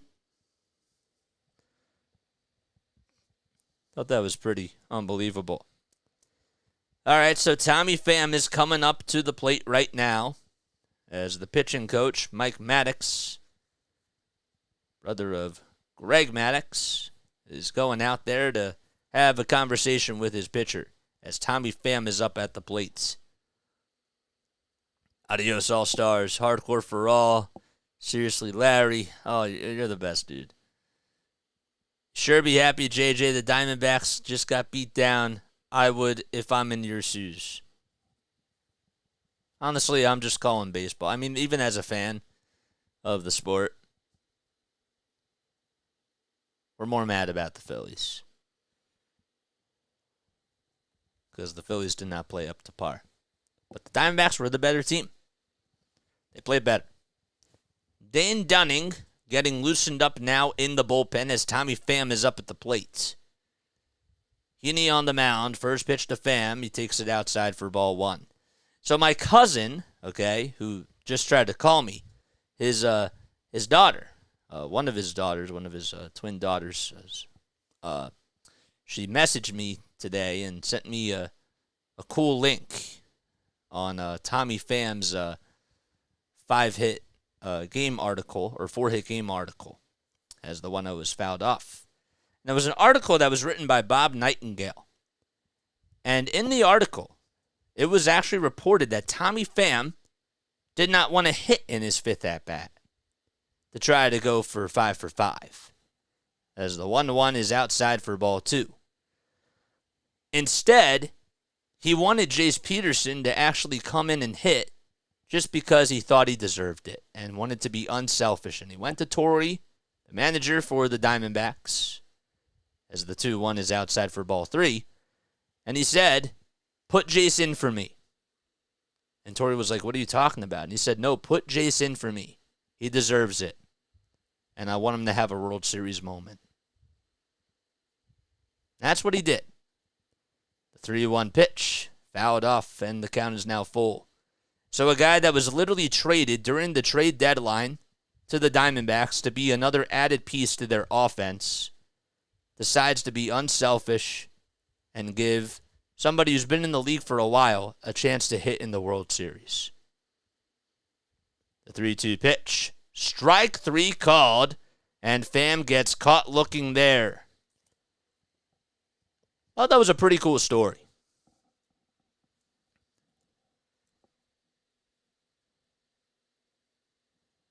And sometimes, when we're in the moment, we don't know, what things go down. But we can judge somebody and point fingers. But sometimes you just got to sit back and you just got to, think about why something did happen. First pitch to Lourdes Gurriel Jr. is outside for ball 1. So 1 ball, no strikes. Chris Coogan's here, looking like no zombie runners for Halloween. That's funny. The 1-0 pitch. There's a fly ball hit out to right field. It's looking foul. That goes out of play. I remember once a player was traded between games of a doubleheader to the other team, says Larry. I remember that happening too. So Heaney's still on the mound, 62 pitches. There's 1 out in the bottom of the 4th. 1 ball, 1 strike to Lourdes Gurriel Jr. Runners at 2nd and 3rd. The 1-1 on the way, up high. Game 5 just got very interesting. Ian Leslie says, I read that through another source. It's a cool article. 2 balls, 1 strike to Lourdes Gurriel Jr. The next pitch, there's a fly ball hit out to deep right field. It's going back towards the track, and Jankowski's there to make the catch. However, the runner, Marino, tags from 3rd, comes in to score, and it's a 10-1 game. Walker does tag up 2 from 2nd and goes over to 3rd. So the Diamondbacks avoid the shutout as they're able to get a sac fly, and Marino comes in to score on the RBI sacrifice fly by Adolis Garcia Jr. It's now a 10-1 game. And now Alex Thomas is coming up. He lined out in the second and is 0 for 1. Some players have a great heart. They do.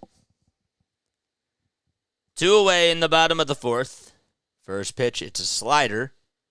That's outside and low for ball 1. In case you are just tuning into the channel, make sure you guys like and subscribe. Rangers lead at 10-1. They scored 5 runs in the second and 5 runs in the third. Diamondbacks just got a run back in this inning. 1 ball, no strikes. The pitch. Outside for ball 2. The comeback begins now, says Larry. He says the comeback begins, but he has ... before the and after begins. The 2-0 pitch to Thomas. There's a bouncer. Hit over to second base. Marte has it. Flips it over to first, and that's the inning. So just a run on an RBI sac fly by Adolis Garcia Jr. We go to the top of the fifth now. Rangers have a 10-1 lead at Chase Field in Game 4 of the World Series.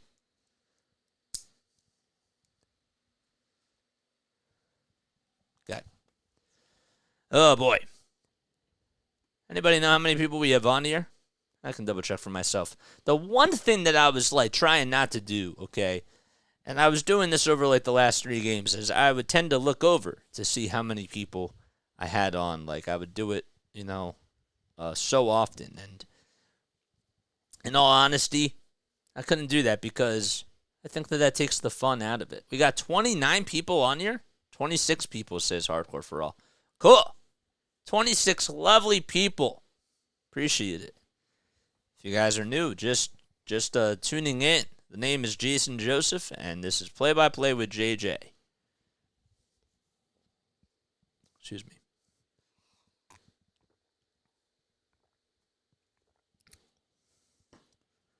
L'chaim. Cheers. Oh, boy. All right. So yeah, it's a 10-1 ball game. Texas Rangers are up by 9. So let's go back to this a Harden trade. Okay. I'll give you a little sneak peek of what I was going to talk about tonight. Just from an overall perspective, the Sixers got better. They're not done. Okay? They're not on the level of contending right now, even though you can make the argument that Tyrese Maxey, and it's only just through 3 games, I understand that, but he has really taken another big leap in his game, and it looks like he's going to be an all-star this year, and should be, because that's how he's playing. But they're not done. And they're in the mix, okay, of being a very good team in the Eastern Conference, but they need one more player if they want to contend this year. It is addition by subtraction, though. So, that is the way that I look at it. Now you don't have to deal with Harden anymore, and you don't have the pressure of, incorporating James Harden with Tyrese Maxey's ball movement. So, it's great. And they got some assets back. So, that's all I'm going to say. And we'll talk more about it later. All right. So, here comes Nathaniel Lowe to the plate. It takes a strike just at the knees. No balls, 1 strike. So, Nathaniel Lowe, who singled in the third, scored a run. He's hitting .213 as well. The 0-1, that's outside and high for a ball. I did see that Bryce Harper was at the Flyers game last night. And that was really cool. Harper showing some love to the city. The 1-1 pitch.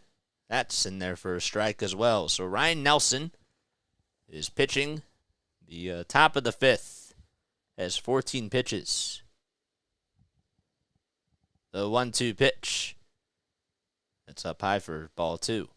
Yeah, Larry, of course they're allowed to shoot from the bench. Have you ever seen a hockey player be able to, to shoot it from, to shoot a puck from the bench? Have you ever seen that before? That's happened. 2 balls, 2 strikes. I think it'd be a little bit hard, though, to, lift the puck up. It sort of would have to be like a golf swing, if you want to at least get the oomph on it. But yeah, it's been done, I'm sure. It would probably help if you had the door open to the bench. But yes. 2 balls, 2 strikes. Kelly Oubre looks good. Yeah, he does. He most certainly does. Tomorrow will be Game 5 of the World Series, and of course we will be covering that. It'll be Rangers and Diamondbacks. Coverage begins at 7 o'clock on Fox, and we'll start off the clock at 7:45. So Eovaldi, it is confirmed that he will be going up against Zach Gallen. And of course we'll have more conversations about those two pitching probably tomorrow. Score from the penalty box. Yeah, that'd be really cool. 2 balls, 2 strikes. They could be on like the Dude Perfect videos and just be able to try to make a shot with a goalie on them. With a netminder out there. The 2-2 pitch, there's a fly ball. It travels all the way towards the left center field alley, but Thomas is there to cover a lot of ground, and he makes the catch just in front of the warning track. So 1 out in the top of the 5th. And Bo flies out.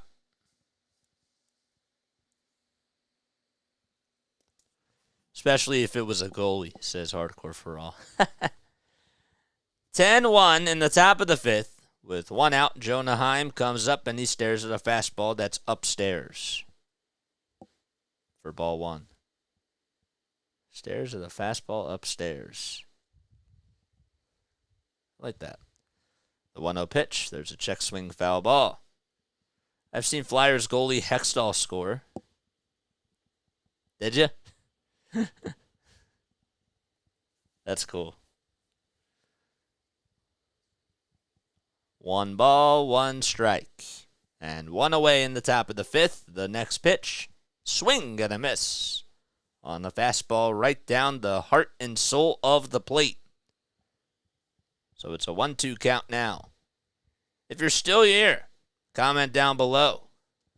I want to see who else is still here. He was asleep on the sofa. Who was? Open net goal, but still. That counts. That still counts. 1 ball, 2 strikes with 1 out in the top of the 5th. The 1-2 pitch. Strike 3 called on the outside corner. There's the second strikeout of the day for Ryan Nelson. The Rangers have had all 10 of their runs scored on 2 outs tonight. That is really impressive when you really think about it. Leody Taveras is due up, and he pops the first pitch up. It's hit out to shallow left field. Rivera will call off Gurriel, and he'll make the catch just over the shoulder. And there's the end of the inning. So we go to the bottom of the 5th. As the Diamondbacks are coming back up to bat. Still counts. It's like Yohan Rojas' first home run. It was off of a position player, but that still counts. Still here, not asleep on the sofa, says Starfinder. You're going to find a D-back stream tomorrow and taunt them. I'll tell you this, okay? If you know of people that are playing audio, like in their stream, okay? If you see people that are playing audio and playing the video, that's not right. So you can obviously report those people and try to shut them down because that's not what you're supposed to do. And I'm not promoting you to go do that for every stream that's out, for every stream that's out there, but it technically is not right. And, you know, it's not fair to any of the other content creators that are putting their hearts and souls out there, you know, to do all this work that they do, whether they do watch parties or, you know, trying to attract viewers just from playing the rules of the game. Let's wrap this World Series up so we can get to Phillies free agency already, says Jose. Jose, what's up, man? Thanks for coming on here, dude. I appreciate it, man. There was one doing the Eagles game while you were, but I didn't know how to report it. Okay. All right. I can assist you with that. I'd have to show it to you, but yeah, I can totally do that. Yeah. I've reported a couple of them that were literally playing audio and showing the actual game because that's not what's allowed. And that's not fair. It's not cool. Oh, Jose, you're the best, man. Hopefully you're doing well, dude. Appreciate you for coming on here. Cheers. L'chaim.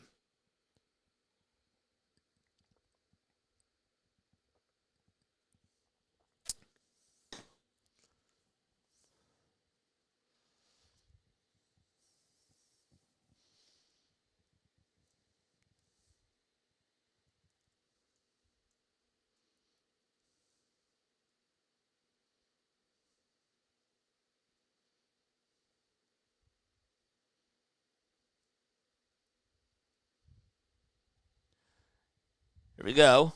To the bottom of the fifth inning. It's a 10-1 lead for the Texas Rangers, and the first pitch is in there for a called strike to Emmanuel Rivera. Rivera lined out in the third, sitting .267 on the season with 3 RBI. The 0-1 pitch. That's off the plate for ball one.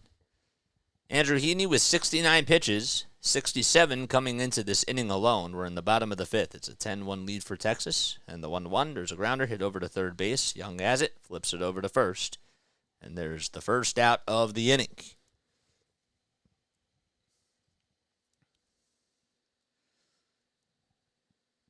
So now Geraldo Perdomo's coming up. He's the switch hitter for the Diamondbacks, who's over at shortstop tonight. Diamondbacks have used 4 pitchers already, and we're not even through the fifth inning. First pitch to Perdomo is in there for a strike.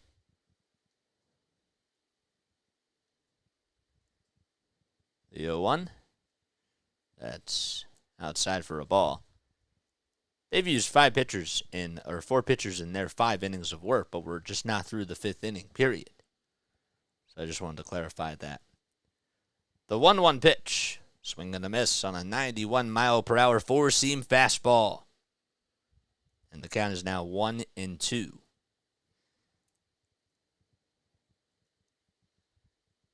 And he will take a very quick step off really quickly. Now gathers himself, though. Lines up, kicks, and delivers, and throws it low for ball 2.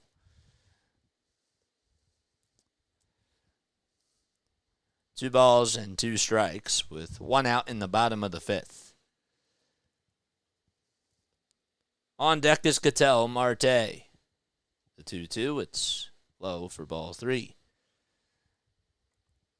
So Heaney decided to go with a slider there. Marte's 2 for 2 as he's wearing about 3 golden chain necklaces. Just cool. 3-2 pitch upstairs, and Perdomo will walk over to first. So Marte will now have the baton and will bat on the right side here. Wow, I think it's over for the D-backs, says Psych Boxes. Well, you say that, but anything is possible in this game of baseball. 1 out, and the pitch. It's a slider that's in there for a strike.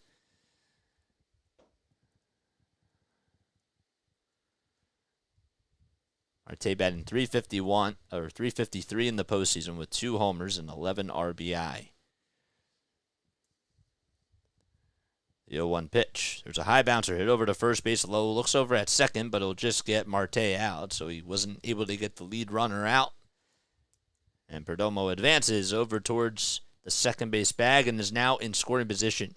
I've seen D-backs get double-digit scores too, says the Great Walrus. Yes, for sure. Now that'll bring up Corbin Carroll to the plate.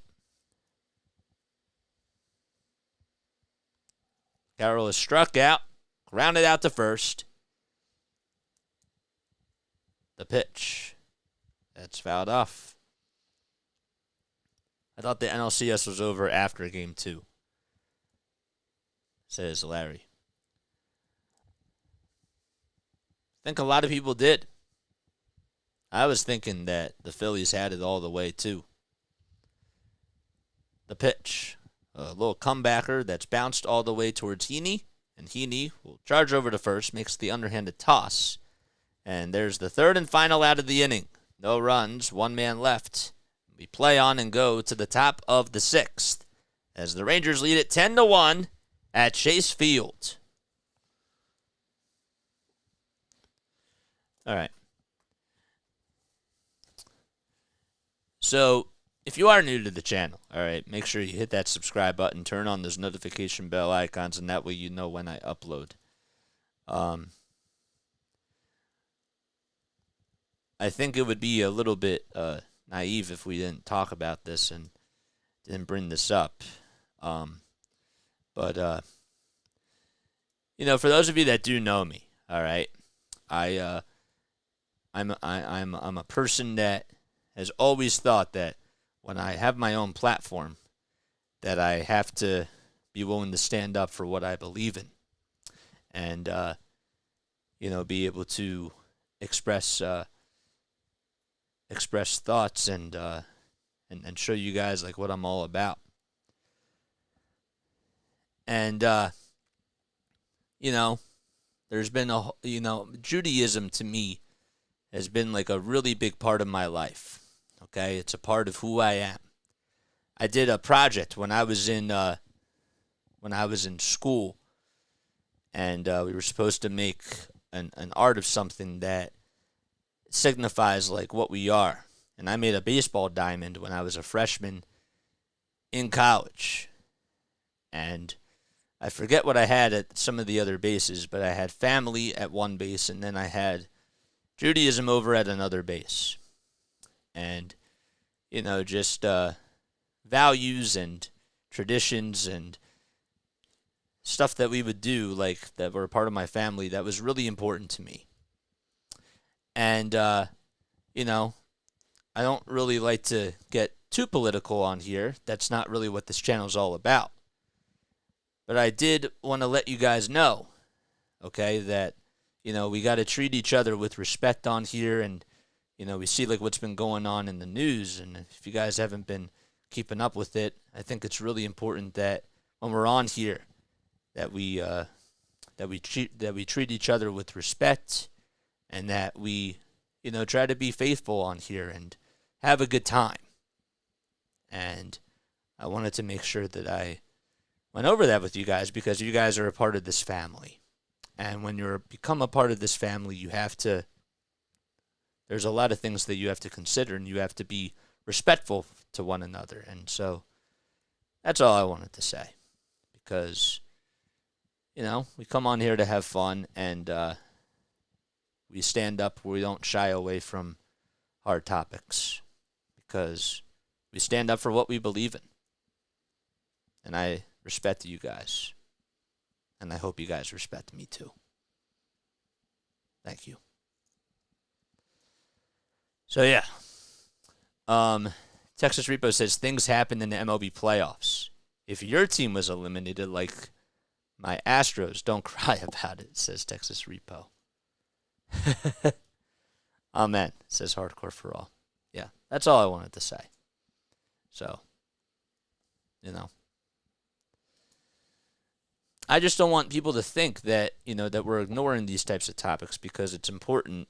I've always felt like it's important for me Like when I learned, when I was struggling in school, I learned the hard way that I had to speak up for myself, And so, and to me, like I've realized, like from classes and stuff, that meant also speaking out for things that I thought that should be spoken about. And, if you have the right to do something, you have to utilize that platform. So I speak for all of you, because I know that some people I inspire on here, and I have to be their voice of reasoning too, because they don't have a platform like what I have. So we speak up not just for me, but for those people that are out there too. And I love you guys, but can't shy away from these things. There's no crying in baseball, says Larry. Exactly, bro. Plus, it's your channel too, and you can say what you need to say, for sure.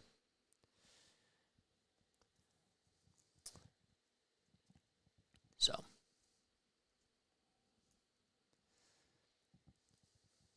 there was I thought Scott Fransky did a good job one time. If you haven't done so, you should actually go check this out. It was there was a shooting in Dallas about a couple of years ago. I can't seem to remember what year it was, but he said some really powerful words during his broadcast, and it's all on YouTube, and he got a whole lot of praise for what he said. And it's hard, doing these things. Yep. So we're in the top of the 6th inning. So Corey Seager's the first shortstop to hit 3 homers in a single World Series. And was able to just have an incredible series so far. He's actually, over his last 2 games, he's 2 for 7 with 2 homers and 4 RBI. And Marcus Semien, over his last 2 games so far, with 1 homer and 6 RBI. He actually has 5 RBI tonight and a triple and a home run. Yes, says yes, Chris. And thanks, Texas. We stand for freedom, So Jankowski's up at the plate. 1 ball, no strikes. The 1-0 pitch, that's inside and low for ball 2. So we're in the top of the 6th inning. It's a 10-1 lead for the Texas Rangers. Nobody out. And nobody on. The 2-0 pitch.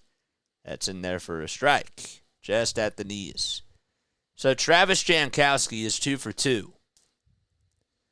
He had a single and an RBI double. The pitch. It's inside for ball 3. Ryan Nelson still out there on the bump for the Arizona Diamondbacks. The pitch. Grounder hit over towards second base. Marte has it. Throws over to first. And it's in time for out number 1.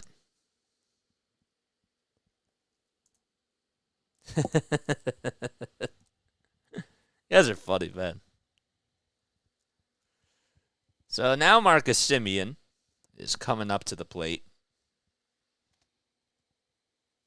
with 1 out in the top of the 6th. And the first pitch, it's popped up. It's hit over behind the plate. And Marino, does he have enough room? He does, and he makes the catch. So, after a 2-run triple and a 3-run home run, Semien is finally retired. NFL trade deadline was a real snoozer, says Hardcore for All. Yeah, man. Not a whole lot of action today from the NFL trade deadline, but I saw Chase Young got traded. And first pitch is outside for a ball. I saw also that Montez Sweat was also traded too, and somebody reported and came up with something funny that Joshua Harris traded 5 players today. The pitch, that's fouled off, and he's not wrong because Harris owns the Sixers, and he owns the Commanders, and the Devils as well. So I thought that was really funny Because 3 Sixers got traded. The 1-1, that's fouled off. We're in the top of the 6th. There's 2 outs. Nobody on. 1 ball, 2 strikes. It's a Corey Seager who has spent a lot of time playing at this field in a visitor's uniform for the Dodgers. The 1-2 on the way. Swing and a miss. That fastball was really high. That's going to end the inning as we go to the bottom of the 6th. It's still 10-1 Rangers. Josh gets bored. Harden finally got traded. I had enough of his drama, says Jose. Yep. And we will definitely talk more about that tonight when we go live. I think we're going to do it tonight. We might push it back to tomorrow.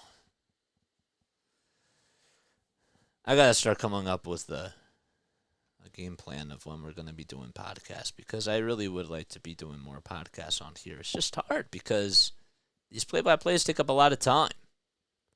Titans didn't have any more good players to give away to the Eagles. Yeah, Derrick Henry, I guess, is going to stay. Harden reminds me of a Bridezilla. Is a Bridezilla like Godzilla as a bride?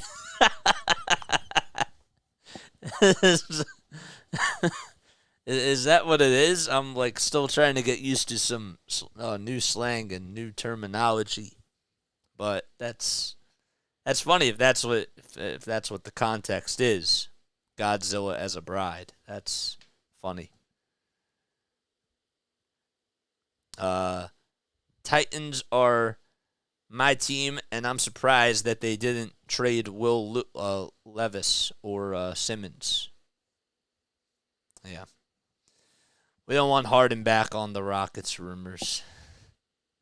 Yeah. Ugh. Lots of trades today, man. Oh. Trades in regards to just deals overall, but it wasn't really a whole bunch of trades in the NFL, like you said. But there were still some trades that went down. Trying to think about who else got traded. So the 49ers got Chase Young. Montrezl Sweat. Where did Sweat go to? I want to make sure I have this correct. Actually, yeah, somebody on here could tell me. So you guys are the best. Where did Montrezl Sweat go? And what was that deal? And what were some of the other splashes? We're going to take a sip of water.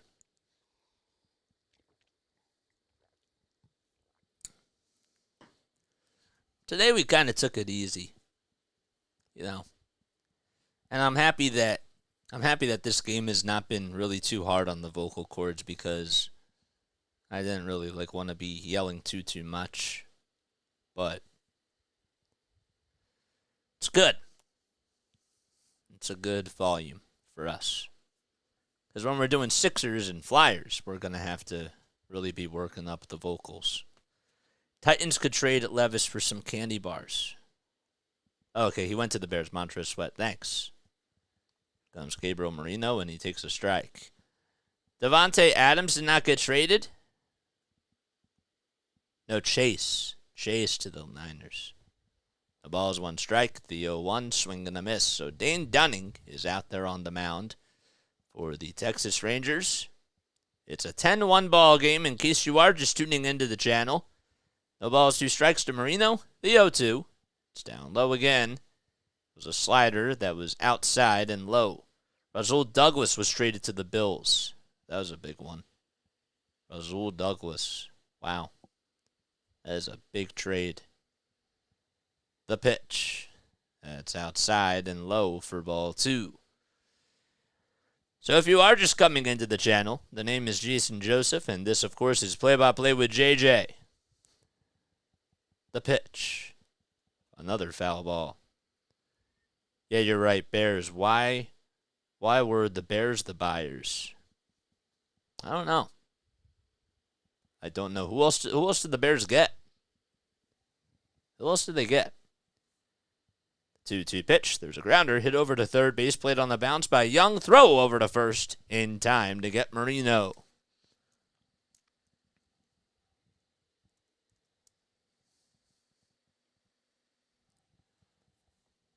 So Christian Walker's going to come up.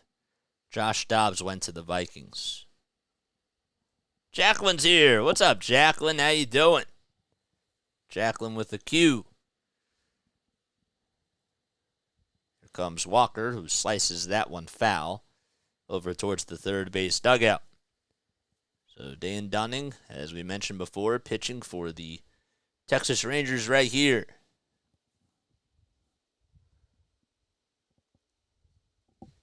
The 0-1. That's check swing. Did he go? Nope. They say no. It's now a 1-1 count. So Dunning in the postseason is 1-1 with a 6 ERA, 6 innings under his belt, 5 strikeouts, and a 1.83 whip. The pitch. Outside again for ball 2. Dunning is 28 years old. Was a first-round pick by the Nationals back in 2016. The 2-1 offering, check swing, and they say that he went around. Vic Carpazza has had a little bit of some action in this at-bat. Dunning has his glasses on. He's a pretty good delivery, too. 2 balls and 2 strikes with 1 out in the bottom of the 6th inning. As he looks over to home plate, gets the signs from Heim, gets set at the belt, kicks, fires, and throws a sinker. That's just outside for ball 3. Josh Dobbs to replace Kirk Cousins. Super Bowl, here we come, says Larry. 3-2 pitch. There's a fly ball hit out to right center field. It's going to drop in for a hit as it just died out there. And Jankowski plays it on a bounce. And there's an opposite field single by Christian Walker, who gets on for the second time tonight. I think Dobbs can be good, maybe, says the Great Walrus. Like Miami, we need more receivers. Who's we? Who's we? If you're talking about the Eagles, that's not what they need. Now Tommy Pham's up at the plate. Pham is 0 for 2. And has been human in this game so far, but he hits a high bouncer over to third base, barehanded by Josh Young. The throw to first, not in time. Pham just beats it out. It was a bang-bang play by Josh Young. And Tommy Pham, too, hit it in a pretty good spot. It was a really high bouncer. And Young just barehanded it as he charged over to first and threw a missile that just was not in time to get Pham.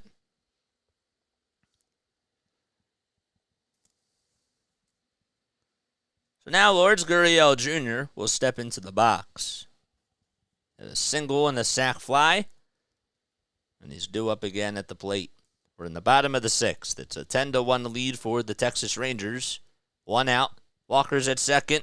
And over at first is Pham. The pitch. A cutter at 89 for a strike. Bears traded. Wish you had a twin to broadcast for the Red Sox. No disrespect for casting. Oh, man, thank you. I appreciate that, man. The 0-1 pitch. That's outside for ball 1. So you're a Red Sox fan. So are you a Boston all-the-way fan, like for the 4 for 4? Are you a Celtics, Bruins, Patriots, and a Red Sox fan, or are you just a fan of the Red Sox? 1 ball, 1 strike, the 1-1. Ground ball hit over to shortstop. This should be 2. The flip to second. There's 1 to throw to first in time for a 6-4-3 double play. So that's going to end the rally there.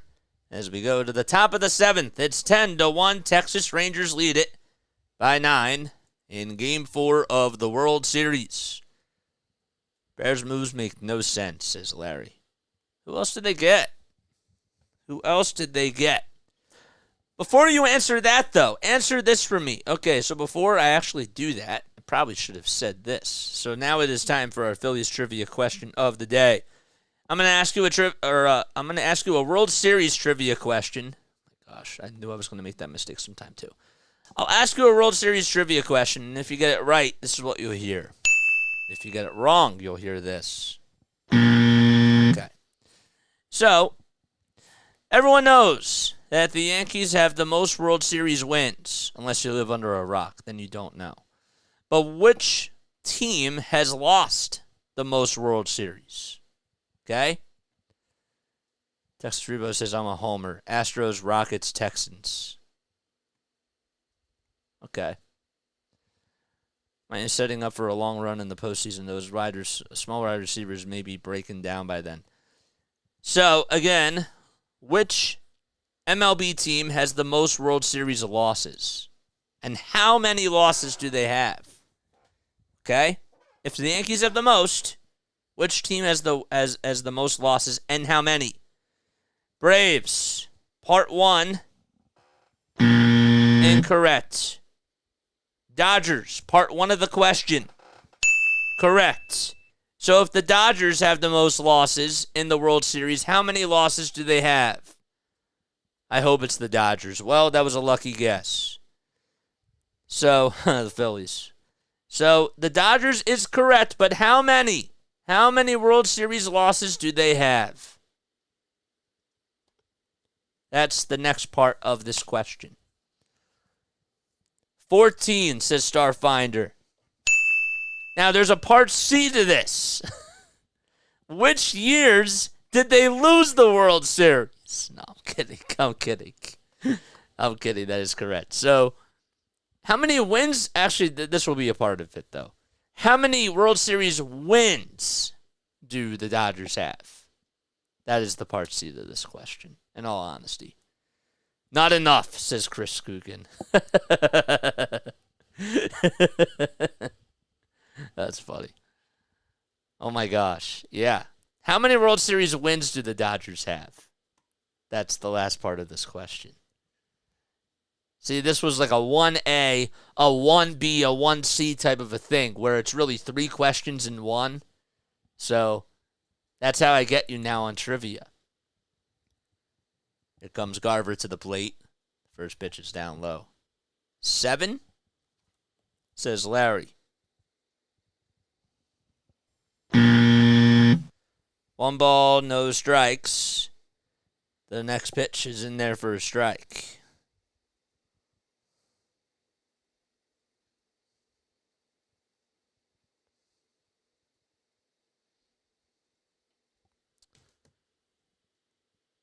Oh, Bassett, did you just say 7?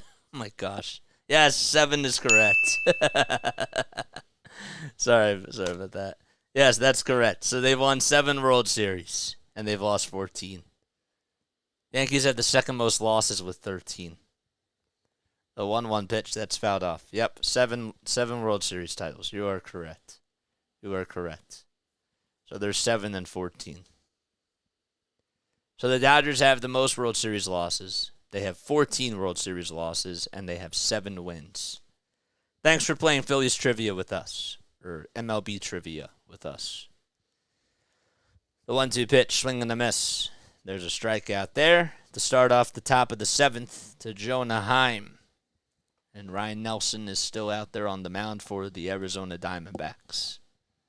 He's gone 3 1/3. He has 4 strikeouts. No hits allowed. He actually has a no-hitter going.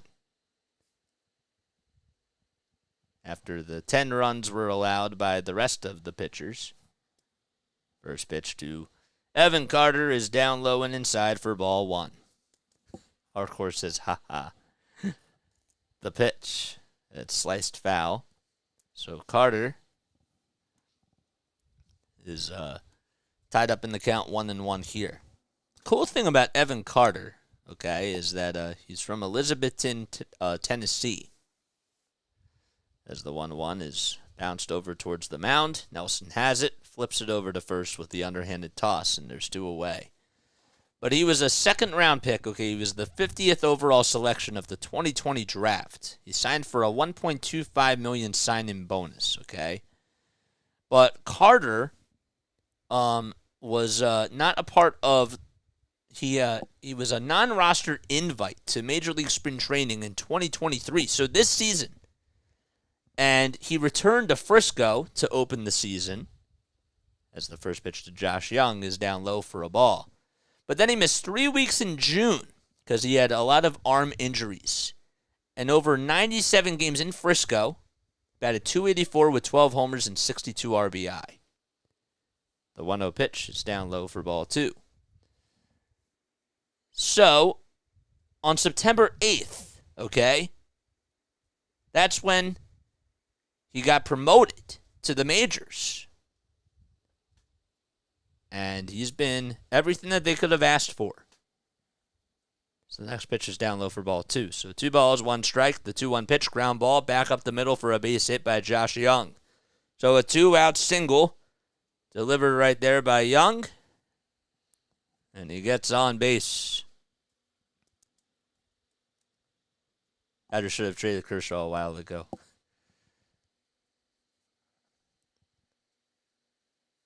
So Young is able to single with 2 outs in the 7th. So imagine if you were a guy that was not even on the roster, okay, invited over the spring training. The pitch is lined out to left field by Nathaniel Lowe, and that's the 3rd out of the inning. But imagine that. And now, not only did you work your way up through the system, but you got called up and your team's in the World Series. So, that's a pretty cool story. That's unbelievable. So now we go to the bottom of the 7th. It's still 10-1.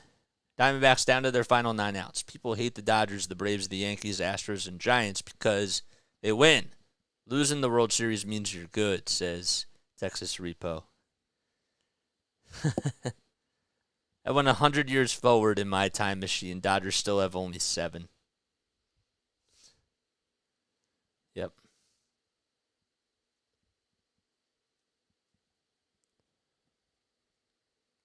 Orion Kirkering almost had that. Still. Doesn't matter who almost had it. It's pretty impressive.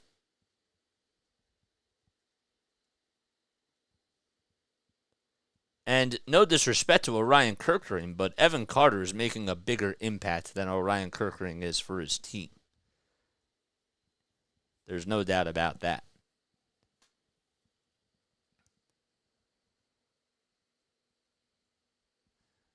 All right. I got to free up my disk space after this. Okay, I figured that was going to happen. So I'll have to re-download this whole thing after we're done. Imagine being Bumgarner, not getting called up to play in the World Series or just to be a last-ditch pitcher. Yeah. I mean, like, these are all, like, really wild stories. But, see, like, baseball is all about storytelling. So, you know, that's a good point that you bring up there, too. Like, that's a wild story. And he wins World Series MVP, and he comes up big at the plate and pitching-wise, you know.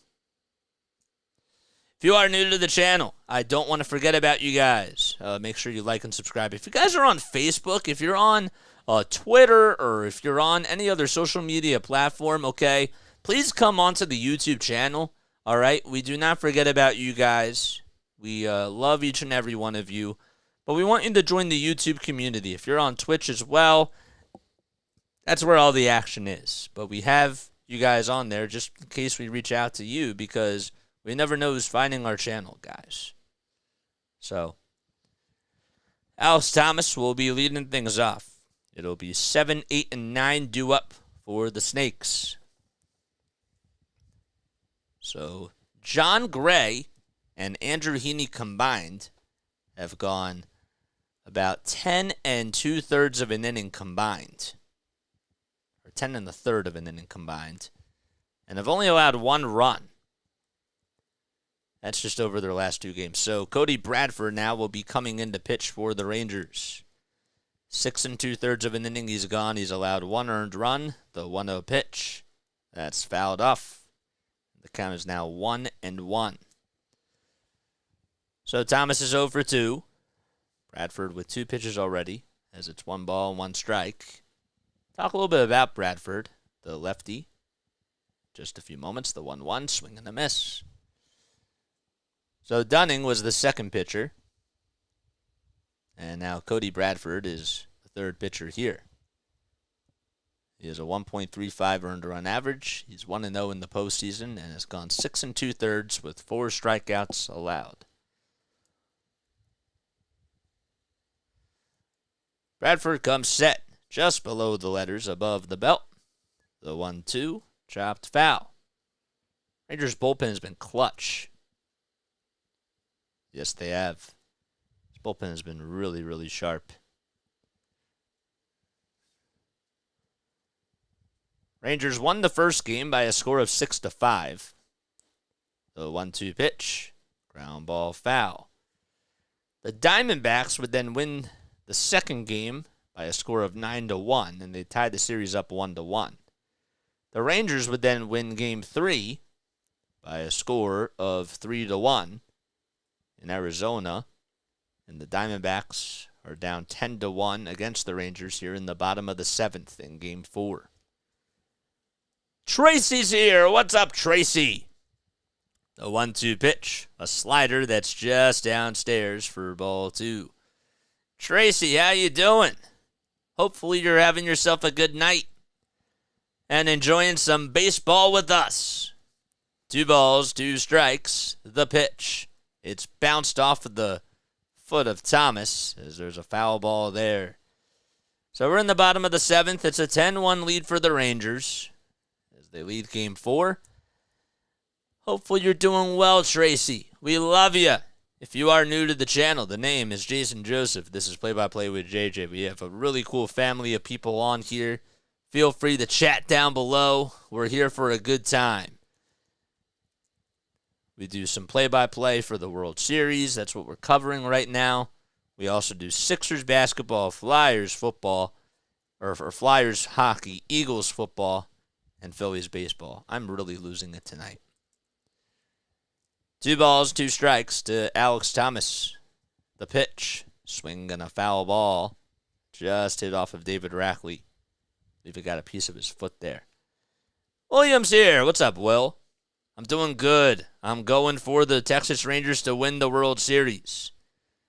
If you don't mind me asking, Tracy, how did you find this channel? Like, did you search for like a key term or like? You know, I'm just curious because I want to know how people are finding my channel. It's nothing bad. 2 balls, 2 strikes, the 2-2 pitch, swing and a miss. And Thomas strikes out there to get the first out recorded in the bottom of the 7th. Don't forget to like and subscribe, guys. We're here to commiserate because our teams... We're here to commiserate because all our teams lost. except if you're a Rangers fan. Rivera comes up, first pitch, fly ball, hit out to right field. It'll stay in the yard, though, and Jankowski tracks it down, and they'll make the catch. No, I just saw you on here, JJ. Cool. Cool. I forgot that you subscribed before. How could I forget that? Come on, JJ. You got to remember these things. You have a pretty good memory. Come on. 2 outs. Nobody on. Perdomo due up. He's the 9-hole hitter, and he takes a changeup at the knees for strike 1. Some really cool costumes out at Chase Field. You have Dumb and Dumber that are out there. That was pretty cool. Somebody had a Buzz Lightyear costume with, I believe it was a mouse hat on. There's a kid that's dressed up as Peter Pan with a little satchel. That looks pretty cool. 1 ball, 1 strike. The pitch, fly ball hit out to right field. Jankowski is on the run, and he is there to make the sliding catch, but he tumbled with Marcus Semien, and they shake it off, and I think that they're okay right now. But Jankowski made the catch towards the line, and Semien was just running in and just tripped over him and took a little tumble to the ground. We go to the top of the 8th. It's 10-1 Rangers. So they are up by 9. Oh, man. I apologize, Tracy. I do apologize. I'm happy that you're here, though. I am happy that you're here. Tea time.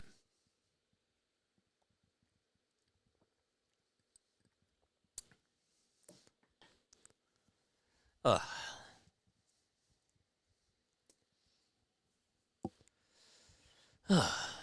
You guys still having fun? Even though there's not really a whole bunch of action since that fourth inning. Even though that wasn't really a lot of action either. Since the third inning. That's okay, and thanks. It's really not okay. Because I always try to remember everybody that's on here. And, it's a respect that we all have because we're a part of a family. So, hot tea with milk. Well, the tea got to room temperature. It's with honey, and it's pumpkin spice decaf. So, that's what it is. So, I mean, it was hot before, but got to room temperature. Excuse me. All right. Tracy says, yep, still having a good time on here. Good. Very, very good. Rah, rah, go team. Larry, you got to be a cheerleader, man. I should hire you as a pump man. I should. I feel like you'd be a really good pump man, Larry. I don't know why. I just feel like you'd be a really good pump man. You'd be like, somebody that could just get like people hyped up, I could still see it. Still having a good time. That's good, Starfinder. Makes me happy. Need one of those Contigo insulated mugs. Keeps it cold or keeps it hot. Yeah, I never really thought about this. Actually never really thought about that. That's really cool. Well, maybe that's a Hanukkah present right there. Because people are like, JJ, like, what do you want for Hanukkah? And that might be one right there because that would really be useful. Huh. I didn't think about that. That's a good idea, man. Thanks. Thanks for the idea. I mean, I'm going to use it a lot. I'm going to sulk until the Phillies win a World Series. Now, see, will you feel better if the Flyers or the Sixers either win a Stanley Cup or a championship? Will that make you feel better? There's no sulking in baseball. The ball is one strike to Jonah Heim as we start off the top of the eighth, the 0-1 pitch. That's upstairs for ball one. So while we're on here, okay, I do want to talk to you guys about what's coming up for the rest of this week as we have the time. The 1-1, there's a fly ball hit out to deep right field. It's going back towards the track to the wall, and it's gone. To be continued. A solo home run by Jonah Heim. His third homer of the postseason, and it's a solo blast out to right.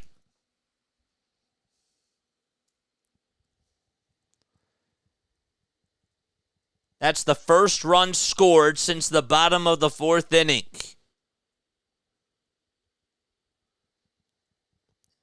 That thing was golfed out to right field, and it just... Heim just teed off. Really. Just teed off right there. Pure swing. Now Leody Taveras is due up, and he takes the ball outside. So tomorrow night, okay, as we're going over the schedule really quickly, I will make sure that I have this out by the end of tonight. Tomorrow night, we're doing Game 5 of the World Series, and depending on what happens throughout the rest of this game and tomorrow night's game, as the 1-0 pitch is down low for ball 2, we will be, changing the schedule accordingly.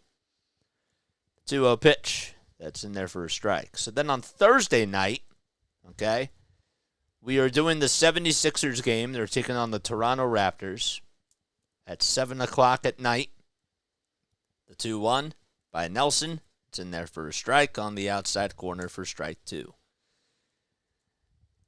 And then on Saturday afternoon, we got another Sixers game that we're doing. They play against the Suns on Saturday afternoon at 1 o'clock. So they got an early one. And then on Sunday night, Sunday afternoon, we'll be doing the Eagles game. 2-2 pitch, high bouncer, hit over to shortstop. Perdomo has it, waits for it, and throws over to first in plenty of time to get Taveras out. And then after this week, that is when we have a brand new schedule, okay? And we'll be coming out with doing some Flyers play-by-play. We'll start doing that. Then we got our winter schedule set up. No more contemplating like what ifs are going to happen. So then we're going to be set for the week. And that'll be very, very nice.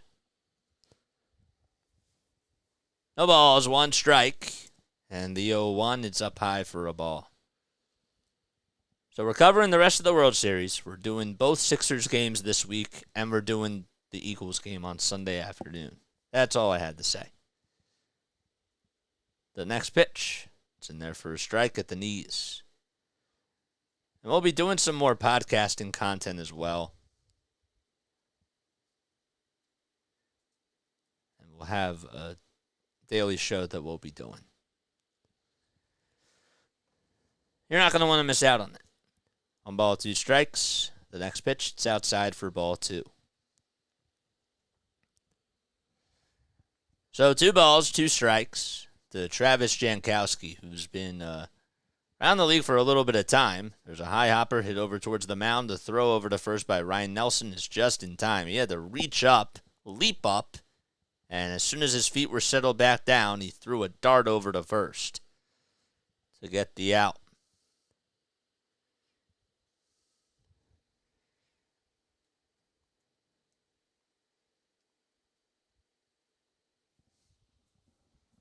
So Travis Jankowski, as he made the out there, he's 32 years old. He's from Lancaster, Pennsylvania. That I did not know. So Nelson throws a strike to Marcus Semien, who played for the Oakland Athletics and for the Toronto Blue Jays before coming into a Texas Rangers uniform. He's 2 for 4 today. He had a triple and a home run in his second and third at-bat. So he just needs a double and a single to get the cycle.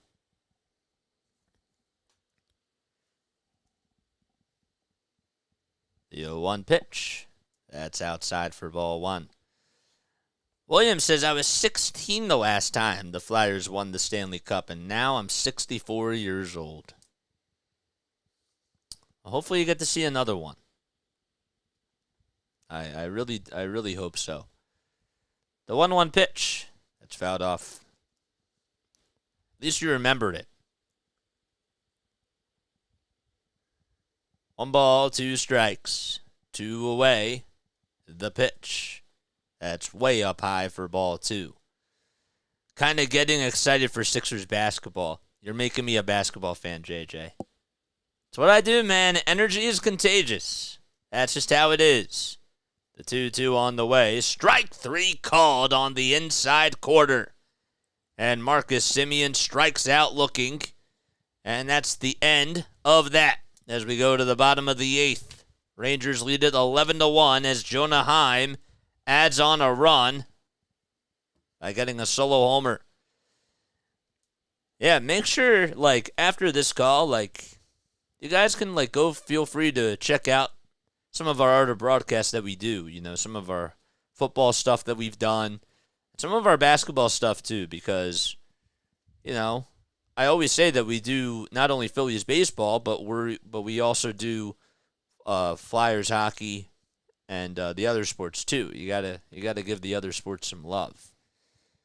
So, I can't say any Flyers because I haven't done any, but after this week, we're gonna get started. And I'm excited. Oh, boy. I remember seeing the Flyers win the Cup when I was 8 and 9. Wow.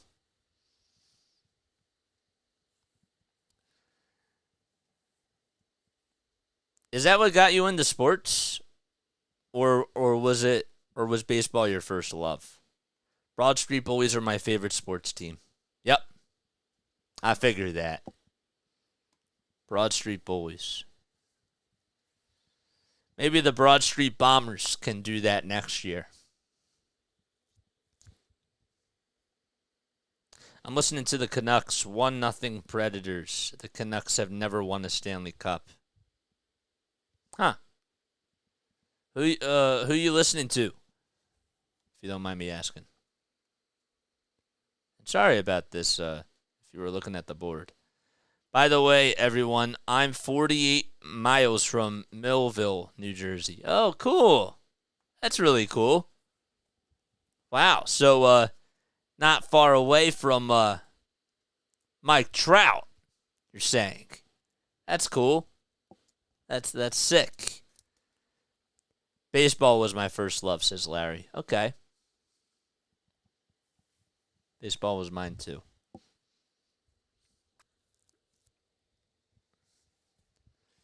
Baseball was my first.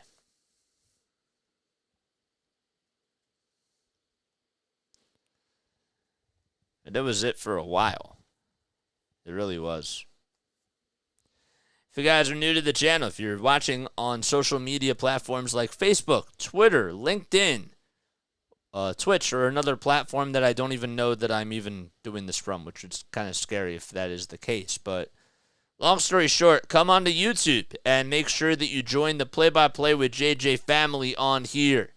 All right, the link should be pinned at the page. It should be like on the LINKTREE, and you should be able to click on the YouTube channel. So I encourage you all to come over here. All right, so the replacements for Max Scherzer and Adolis Garcia are Brock Burke and Ezekiel Duran. So Burke comes in to pitch. He was added to the World Series roster today. We'll get to his stats in just a few moments. The 1-0 pitch, that's just inside and low.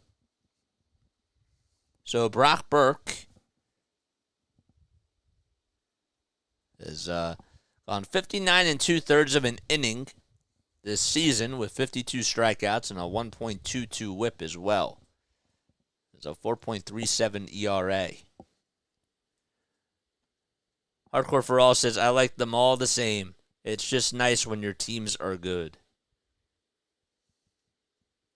I can agree with that. 2 balls, 1 strike to Ketel Marte. And if you just subscribed to my channel, make sure you comment who you are down below. Burke gets set, kicks, fires, and that's fouled off. Don't know the commentary names. New management has rotated the color guy out to outspoken. I said I'm 48 years old from... Oh, I'm sorry. I thought... No. You said, by the way, everyone, I'm 48 from Millville. So I thought that you meant miles just by saying that. The 2-2 pitch. There's a fly ball hit out to center field. Leody Taveras has it, and he'll make the catch. So now you see why I said 48. You know, I didn't know that you meant years, and that's what makes our language confusing. So I was thinking miles in my head because you said it like that. That's the cool thing about highlighting this. So now I get it. You're 48 years old. Got it. It's cool. The pitch to Corbin Carroll. That's a strike. I'm laughing because, seriously, Larry said, and you're 48 miles away? What a coincidence. The 0-1 pitch. There's a line drive into left center field for a base hit. And it's bobbled by Carter, but it doesn't get too far away from him. There's a 1-out single by Corbin Carroll as he gets a base hit there. Yup. That's funny. What are the odds that you're 48 from Millville and then Larry, you're funny, man. You really are. I get such a kick out of you. I do. And no. She says no. I'm not 48 and 48 miles away. She's 48, but she's from Millville. 1 ball, no strikes to Gabriel Marino. Burke on the mound. Brock Burke, 27 years old. He's 6'4". He's 210 pounds. A left-handed pitcher from the Tampa Bay Rays. That's who he was drafted by. The pitch. It's now a 1-1 count. Was born in Chicago, Illinois. Went to Evergreen High School in Evergreen, Connecticut. The 1-1 on the way. It's a changeup. Houston, that's really far from Millville. I'm in Houston. We have a lot of people from Houston on here. I think that's pretty cool. The 2-1 pitch. There's a line drive over the glove of Corey Seager out to left field for a base hit. Carroll stops over at second. And there's runners over at first and second with 1 out in the bottom of the 8th inning. Or is Millville, New Jersey? Oh, that's a whole nother question. I don't want to get into this debate.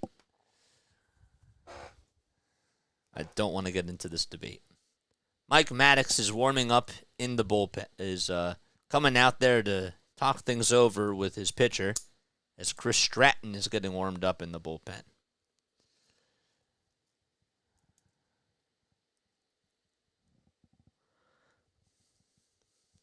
I call it Central Jersey. I think Central Jersey does exist, but I don't want to open up this can of worms. Some people say it's just North Jersey. It's just a North and South Jersey, but I'm not doing this. It's nowhere near Houston, says Larry. It's a good way to put it. So Eovaldi, again, will be pitching against Zach Gowen tomorrow night. Both pitchers have pitched in 5 starts throughout the postseason. Gowen has gone 26 in the 30, is a 5.27 ERA, 18 Ks and 13 walks. And Eovaldi has 36 strikeouts and only 5 walks allowed in just 30 2/3 of an inning. Here comes Walker, who takes the pitch down low. So Burke on the mound. It's a good spot to use him in, too. I live closest to Burlington, New Jersey. Okay, so that's not far from me. South Jersey. No one actually knows, says Larry, about Central Jersey. The pitch. That's down low for ball 2 to Christian Walker. Walker's 2 for 3 today. Burke has thrown 13 pitches. Burke looks back at second base. And now back to the plate. The 2-0 pitch. Line drive into left field for a base hit. Carter will get to it, and Carroll's going to stop over at third. And that's going to load the bases here in the bottom of the 8th inning with 1 out. And so Walker is able to get on with a single, and Bruce Bochy has seen enough from Burke. So Brock Burke is done and just got added to the roster. Over his last 7 games, he went 4 1/3. He allowed 6 earned runs and had 7 strikeouts. And now Chris Stratton's going to come in. I haven't really talked about this, but the Rangers actually have 10 hits and have scored 11 runs. But the Diamondbacks have 9 hits and have only scored 1 run. Tracy Ransom says, yeah, but seriously, Larry, I don't live that far from Millville, New Jersey. I'm laughing out loud. That's South Jersey, right? Yes. No, it's Central. It's Central. It's heard of this fictional Central Jersey. No, it exists. I don't want to get into this. I'm not doing this. I don't want to get into this whole debate.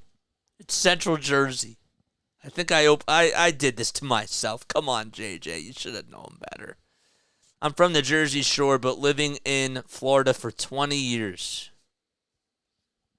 It's cool. Time is at 10:45 p.m. So we got just about over 20 more minutes until we reach the 3-hour mark here.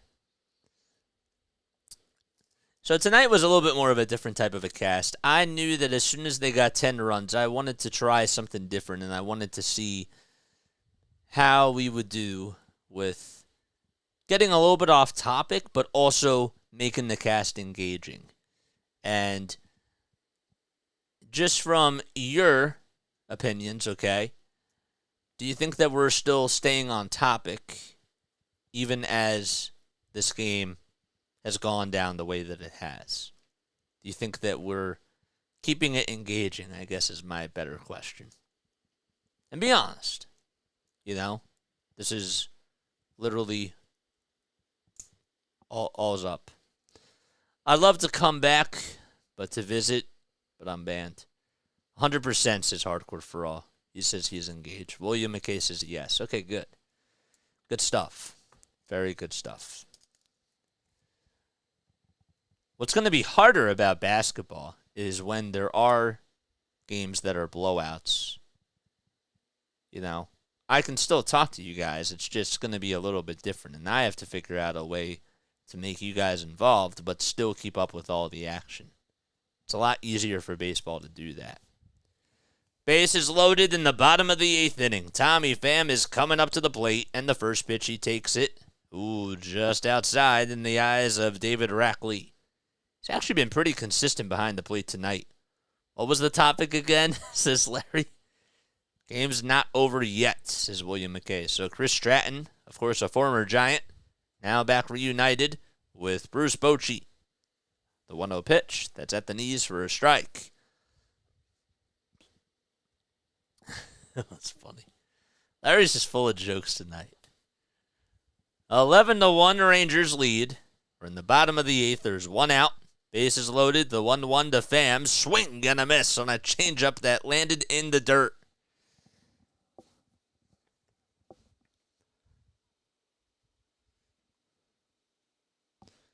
Carroll's over at third. Over at first base is Walker. And, of course, Marino is over at second. The 1-2 to Pham. It's downstairs and outside for ball 2.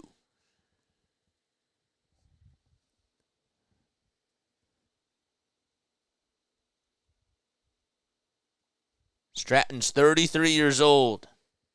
The 2-2 pitch just fouled off again, and Pham will stay alive. Stratton made his debut on May 30th of 2016 and was the 20th overall pick of the 2012 draft by the Giants. He's going up against Tommy Pham. 2 balls, 2 strikes, bases juiced in the bottom of the 8th. There's one out. The pitch by Stratton. Fouled off again as he spoils that fastball.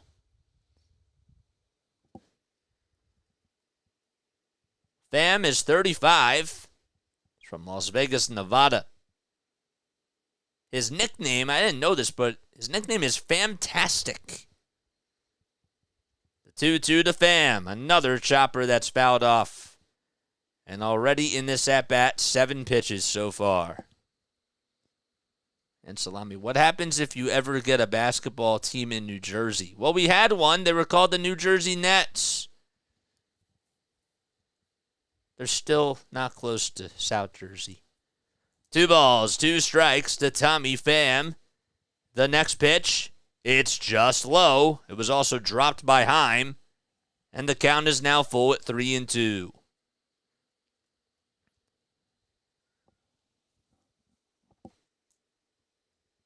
On deck is Lourdes Gurriel Jr. 3 balls, 2 strikes. The payoff pitch. Another foul ball. And Pham will stay alive. 9 pitches in this at-bat. Pham was the first Vietnamese American to play in a major league game since 2006. And he appeared in 2014. He's up at the plate right now. The 3-2 pitch. Line drive. Hit out to right field. It'll be caught, though, by Jankowski. And coming in to score is Carroll. The throw. It's cut off. And going over to third base is Marino. And it's now an 11-2 game as that puts runners at the corners. So Pham gets the job done and comes up with a sac fly right there. And Carroll is standing at the top of the step. I don't know why. He was looking out over somewhere, but we'll continue. Didn't know if somebody thought that maybe he didn't tag the bag or tagged up too early or what. But Lourdes Gurriel Jr. is coming up with runners at the corners and 2 away. Gurriel also had a sac fly. Both runs have been scored on sac flies for the Arizona Diamondbacks. Runners at the corners. 2 outs. First pitch, a big swing and a miss on a curveball that landed in the dirt.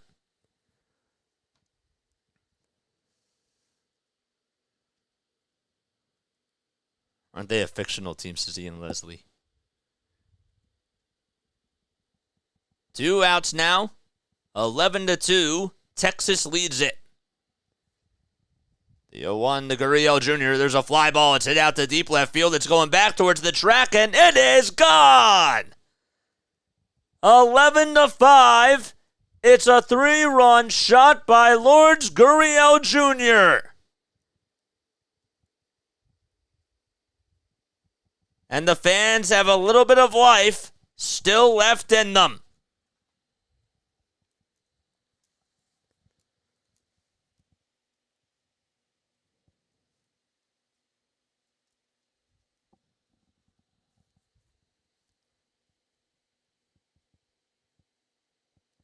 It was a fastball right down the middle of the plate. And I got to tell you, Chris Stratton really has been struggling in this World Series. But, of course, you don't blame Bochy for going to him. But he really has been struggling.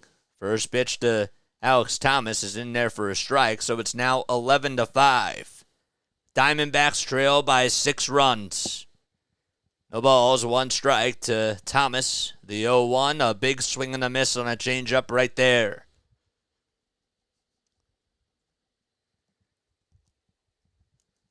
Gurriel Jr.'s hair is so cool. Has the purple in it.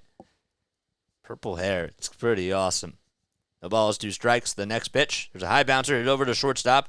Seager has it. Flips it over to first. And that's the end of the inning. The Diamondbacks do get some runs back, though. On a 3-run home run by Lourdes Gurriel Jr. And a sac fly as well by Tommy Pham. We head to the top of the 9th now. 11-5. Rangers lead it. I don't know why they don't reconfigure Mets Stadium for the New York football teams. What? Shea Stadium? I can't. I don't know. I don't know. I can't answer that question. That I can't answer. NFL has 2 teams that play there, but 0 NFL teams. Or New Jersey has 2 NFL teams, but 0 teams that play in actual New York. Yeah. I don't know. I don't know. I can't necessarily answer that question. I don't really know if New York itself wants to make itself into a football town. Like, it's itself, like, if I'm talking about, like, New York City, because of traffic and because of that stuff. But I don't know. I can't really speak. I can't speak to that. A City Field. No. She meant to say Shea because she said Old Met Stadium. She said Old Met Stadium, I believe. Is that correct, Ian Leslie? Sorry, it was a bad joke about the Mets. No, you could. I didn't get it at first. It's made for baseball. Don't think they can reconfigure it. Yeah. That's a better way of putting it. If you guys are new to the channel, spike the like, hit the subscribe button. All right, my name is Jason Joseph. This is Play by Play with JJ. I don't want to lose sight of all of you guys that are out there just tuning in. Welcome on into the Play by Play with JJ family. We need 2 more subscribers. Please hit that thumbs up button too. How many likes do we have on here, guys? How many likes and how many people do we have tuning in? Because I can't pull up my screen right now. It is almost just about ready. Just about ready to, I forgot my train of thought because I was looking at my text messages, and I shouldn't be doing that. Should not be doing that. But yeah, we will be back at it tomorrow night for Game 5 of the World Series. Still have some baseball left to go. We have 48 people on here? Wow. That's a nice crowd. Oh, 48 likes. Okay, cool. We're in the top of the 9th. Rangers lead it 11-5. First pitch to Seager. There's a fly ball. It's hit out to right field. It's going back to the track, and it's going to bounce over the wall. So it hit off the warning track and bounced right over the wall right behind the pool. And there's a ground rule double. Literally a fan that was right next to a guy that was shirtless just caught it. And the people at the pool were like, wow, that's really cool. And the guy just jumped in as soon as that happened. That's awesome.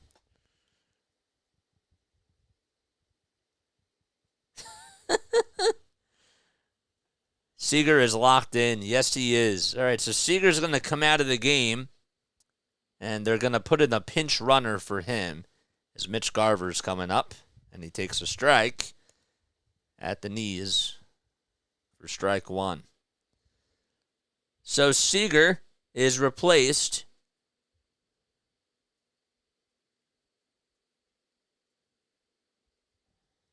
by another player. Get you a name in just a few moments. The 0-1 pitch. It's just swung on and missed.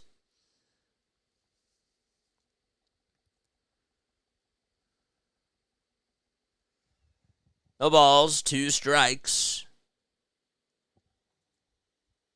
To Mitch Garver. The 0-2. Slow, so Ryan Nelson still out there pitching for the Arizona Diamondbacks. Now, I'm wondering, why wouldn't they think about starting this guy? Because he already has 67 pitches, and why would you think about going to a bullpen game when you could start this guy, and it's Game 4 of the World Series, and you're down 2-1? The pitch. Strikeout number 6.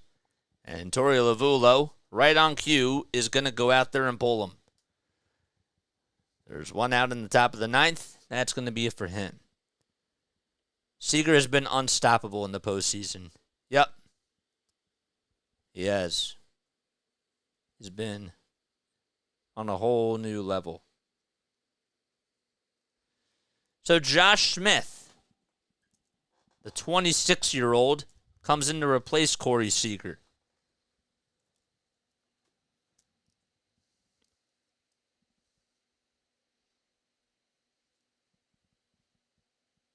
Wonder if they're going to slide Simeon over the shortstop.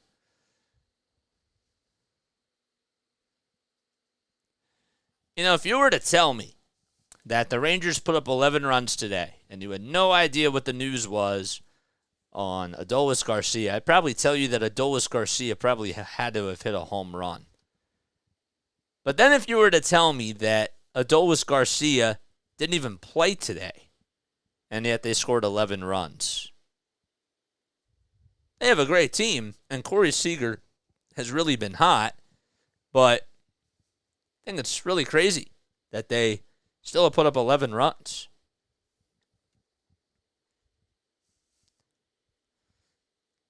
Even if it's in Long Island, says Ian Leslie. In regards to the football team, yep.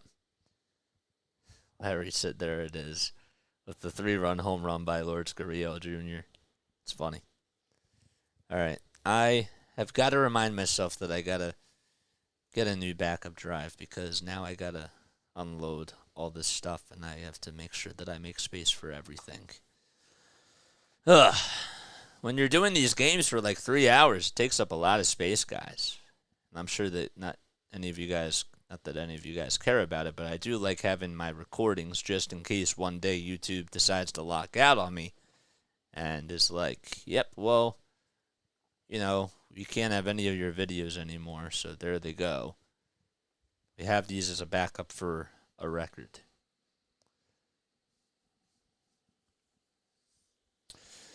All right. So we're in the top of the 9th. Be right back. Don't go anywhere. I'm watching you, Tracy. I'm watching you, Tracy. Don't go anywhere. Better be right back. I'm kidding. It's Halloween, man. You ever see like those commercials like where somebody's breaking the fourth wall and they're looking at you in the camera and they're like, "Hey, you. Yeah, you." Here comes Evan Carter to the plate. And the first pitch by Andrew Sal-Frank, it hits him. It hits Evan Carter. And the trainer's going to go out there just to check up on him. Let's see, it got him. I think it hit the knob of the bat, but it still hit his bottom pinky. Oof. That hit the knob of the bat. So Torey Lovullo has a right to challenge this because it looks like it should be a foul ball. But Sal-Frank, more importantly, his health. So he'll stay in there. He gets checked out by the trainers. Can they review it? It looked like it hit the knob of the bat. Didn't think it did in real time, but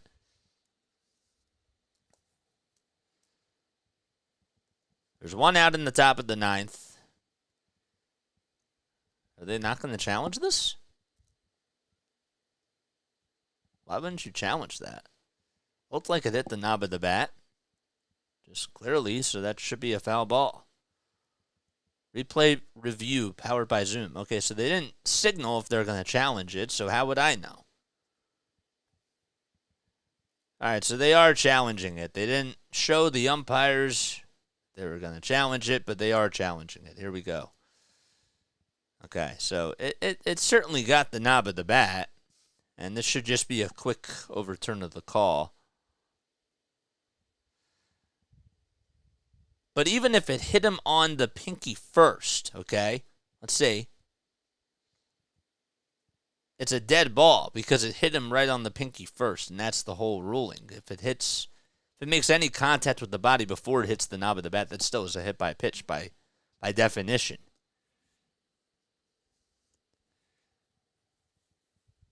So right now, there's runners over at first and second. We're in the top of the 9th inning in Game 4 of the World Series. Carter's over at first. There's a runner at second, too. So they're going to resume play here. I guess the challenge was unsuccessful. Again, there was no signal or anything. But Josh Young comes up to the plate, and he grounds this one over the shortstop. This should be 2. The flip over the second, there's 1. The throw to first. Doesn't even matter. It's in time. We go to the bottom of the 9th. All right. 11-5 game. Last chance for the Diamondbacks as they're coming up to bat. Tomorrow's trivia. Which team has suffered the most injuries and still won the World Series? I can't believe somebody took my question about how many inside the park homers have been hit in the World Series. That was going to be mine. Ugh. Oh, boy. All right.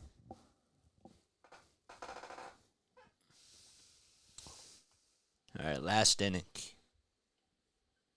Then we can do what we got to do and take care of our business. I want to go.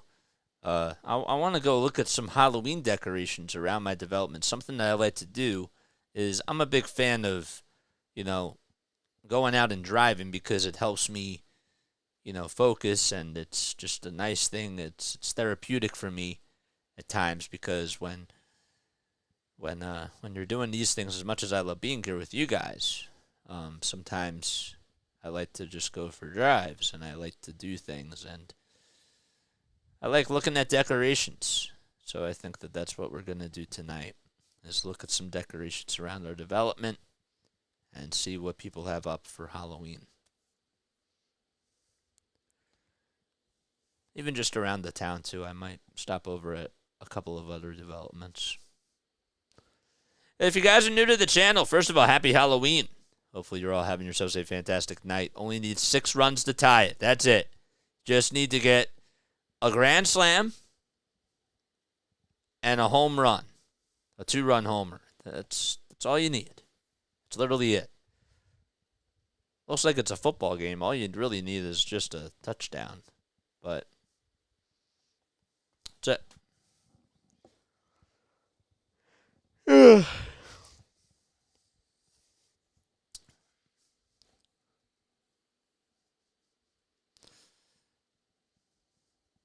Diamondbacks were able to score 4 runs in the bottom of the 8th. What do you drive? I'm guessing a Ferrari. You would think? No. I did have a 2000 BMW. That was really cool.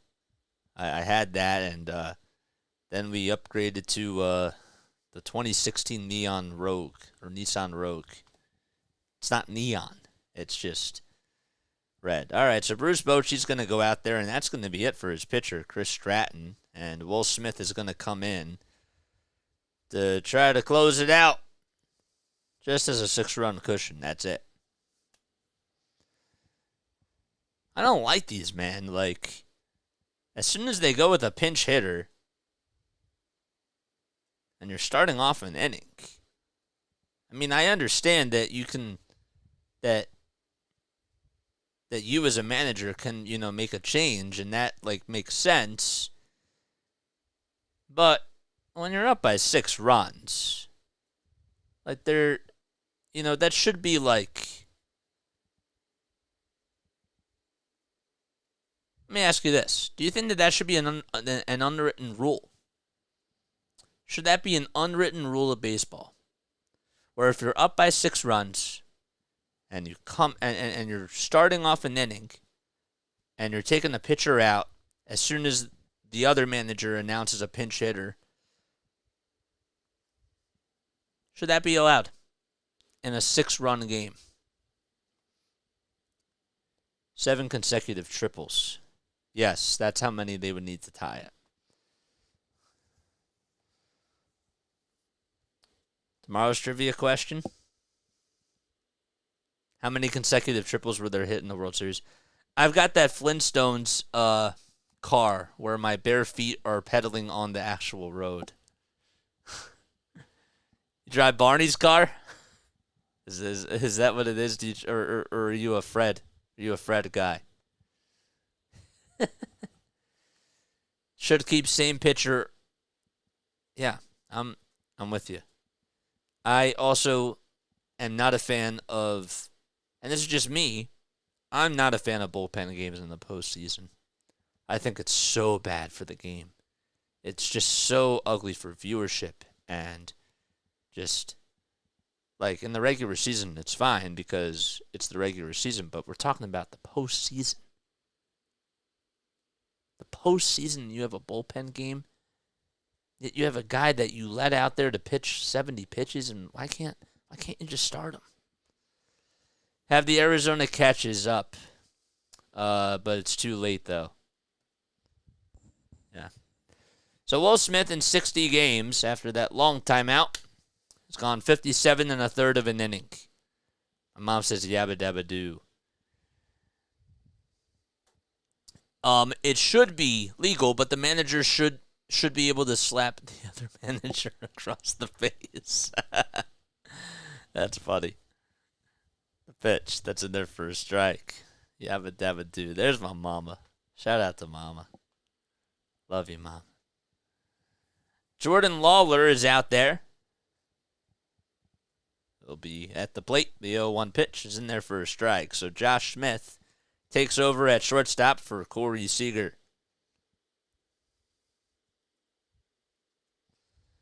No balls, 2 strikes. We're in the bottom of the 9th. There's nobody out. And Lawler's up at the plate. Smith gets set, kicks, deals. There's a slider that's in the dirt for ball 1. That's the second game in a row where Bochy switches pitchers, and then Torrey switches his pinch hitter again. Well, it's vice versa because that's what happens. But I can understand if it's like a close game because you want to put your best pitcher out there, but like it's a 6-run game. You know what I mean? It just feels odd. The 1-2 pitch. It's grounded foul. Hi, Mom, says Larry. Happy Halloween, says Psych Boxes. Pay them to produce, not give them $400 million, says Big Fish. Tracy's back. 1 ball, 2 strikes. The next pitch, a check swing foul ball. So Jordan Lawler, who is up at the plate right now, is batting in the 8th spot for Emmanuel Rivera. The 1-2 pitch, up high for ball 2. Lawler's 21. Was drafted as the 6th overall pick in the 2021 draft by the Diamondbacks. He's from Dallas, Texas. 2-2. It's inside again for ball 3. So Will Smith, he is pitching in his 3rd World Series in a row. 3-2 pitch to Lawler. It's outside and high for ball 4. And there's a leadoff walk to start off the bottom of the 9th. As Smith allows a walk to Lawler. Tribe's here. What's up, Tribe? How you doing? Thanks for coming on. So Smith has pitched in 3 consecutive World Series. Pitched in the 2021 World Series for the Braves. Won a World Series with them. As Geraldo Perdomo's up at the plate. And he takes a strike. Right down the middle. Then last year he won with the Astros. As the Astros beat the Phillies. And this year, he's looking to win with the Texas Rangers. So everywhere he goes, makes the team into a title contender. The 0-1 pitch, line drive it out to right field. It's going to drop in for a base hit. And going over to third is Lawler, and the Diamondbacks have some life to them. Runners at the corners in the bottom of the 9th with nobody out. And the fans start to cheer. And coming up to the plate is Ketel Marte. That was a scary Halloween boo, not booing at you. How would I know? You should have probably put in like... Yeah. Okay. You could have caps locked it and just been like, boo! And put a Halloween emoji. Then I would have been able to tell. Jose Leclerc warming up now in the bullpen. And Ketel Marte will slap that first pitch foul. There's nobody out in the bottom of the 9th. Diamondbacks have runners at the corners with nobody out. Marte's up at the plate. Lawler's over at third. Perdomo's over at first. Lawler walked and Perdomo singled. The ball is 1 strike to Marte. The 0-1 swing and a miss, and he got fooled on the slider. That was right down the pipe.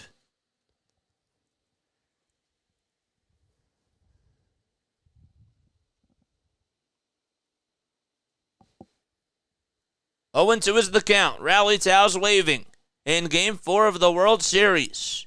The 0-2 pitch, swing and a miss, and Marte strikes out there, and there's 1 gone.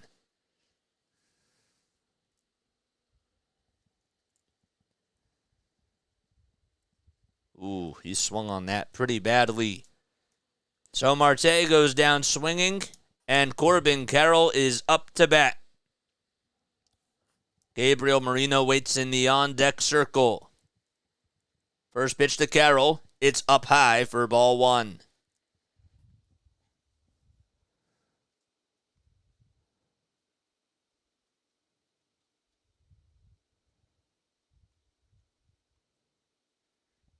So Josh Smith, who's over at shortstop, not related to Will Smith. The 1-0 pitch, that's in there for a strike. Will Smith, though, is 34 years old, was drafted by the Angels in the 7th round of the 2008 draft. The 1-1 on the way. Another swing and a miss to Corbin Carroll, and Perdomo advances over to second on the defensive indifference. So the count is now 1-2. We're in the bottom of the ninth. The Rangers lead it 11-5. They scored 5 runs in the second and 5 more runs in the third. They added on a run in the eighth. And we're in the bottom of the ninth. 1 ball, 2 strikes to Carroll. The 1-2 pitch. It's just slapped foul as he spoils that one. Book of Walks. Longtime Bochy fan. He has a short book called Book of Walks. Huh. Cool. Both teams have 11 hits. It just passed 11-11. And the Rangers are 2 outs away from their wish coming true of taking Game 4. The 1-2 pitch, swing and a miss, and Corbin Carroll strikes out there. And there's the second out of the inning as the Snakes are down to their final out in Game 4 of the World Series. So Carroll can't come through. Back-to-back strikeouts for Will Smith. And Gabriel Moreno is coming up. Well, Bruce Bochy actually, I believe, is going to make a change here. As Moreno heads back to the dugout, Bochy's going to head on over to the mound. And I believe that's going to be it for Will Smith. So Smith's night is done. There's 2 outs in the bottom of the ninth with runners over at second and third. You asked about books the other night. I did. I did ask about that the other night. Will Smith is from West Philadelphia, born and raised on the playground where he spent the most of his days. Oh, man. I don't want to rap on here. But, yeah. All right. If you are new to the channel, spike the like and hit the subscribe button. Turn on those notification bell icons, and that way you'll know when I go live or if I upload. All right, I decided because it is 11:17 p.m. Eastern Time, and, you know, we're going to go live tomorrow. We're going to do a show tomorrow talking about the state of Philly sports, and we'll start off with the James Harden stuff for the Sixers because that's the most popular. Then we'll talk about the Eagles trade deadline, getting Byard before the deadline. We'll talk about that, what the Eagles have to do in their second half of the season. Then we'll talk about the Phillies, and I'll finally address my heartbreak. And we'll talk about the Flyers because the Flyers, I think that there's a lot to be excited about with the Flyers. I really do. So we'll talk all about that tomorrow. And just the state of Philly sports and where we are with each of our Philly teams. All right? The Olympics of overmanaging. Because it's getting kind of late. I thought maybe this game would be over by 11, but boy, was I wrong. Now you got to still make my thumbnails and everything, and I just really don't feel like doing that tonight. If you are new to the channel, make sure that you like and subscribe and turn on those notification bell icons, and that way you'll know when I upload. It's 11:19 now, says Tracy. 1 out away is when the Rangers blow it in the World Series. How many people do we have on here? Make sure you spike the like and turn on those notification bell icons. Let's get over 50 likes if we haven't done so already. We got 32 people on here. We need 1 more like to get to 50. Come on. What are you waiting for? 1 more like. And we need 2 more subscribers to get to 1,445. We just reached 50. Let's go. There we go. Jose Leclerc is coming out there to pitch. He's 4 for 5 in save opportunities. This technically is not a save opportunity. 2 runners on, 2 outs in the bottom of the ninth. First pitch to Gabriel Moreno. It's down low for ball 1. So Moreno has walked, singled, and scored 2 runs tonight. 2 outs and 2 runners in scoring position. The 1-0, that's outside for ball 2. Rangers won Game 1 of the World Series. They lost Game 2. They won last night and are looking to go up 3-1. The 2-0 pitch, that's in there for a strike. It's a 96-mile-per-hour heater. Leclerc with a 3.38 ERA in 12 games, 4 saves, and 14 strikeouts. The 2-1 on the way, fouled off, and the Snakes are down to their final strike in Game 4 of the World Series.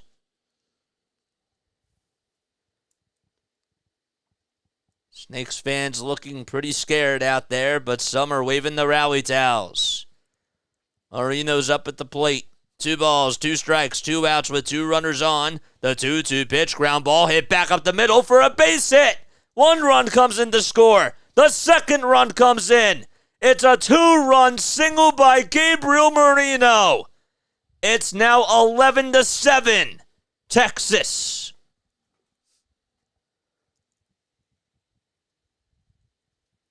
So Marino keeps the game alive. It was a slider, and he just got it off the end of the bat. What a game this has been. So Marino comes through, and he'll pass the baton now to Christian Walker. First pitch to Walker. It was outside, but he swung on and missed. Walker tonight is 3 for 4. With a double and 2 singles and a run scored as well. No balls, 1 strike to Walker, the 0-1. It's fouled off, and the Diamondbacks again, they're down to their final strike. Leclerc was 7 pitches since he came in.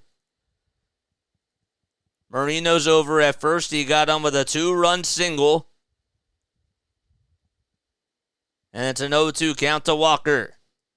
The 0-2 pitch upstairs. Goes with a fastball at 95 miles per hour.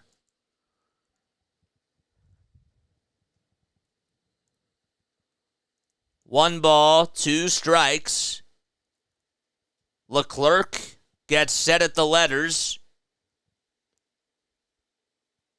It's taking a long time. Now he starts to wind up, and the next pitch up high again for ball 2. 97 miles per hour on the gun.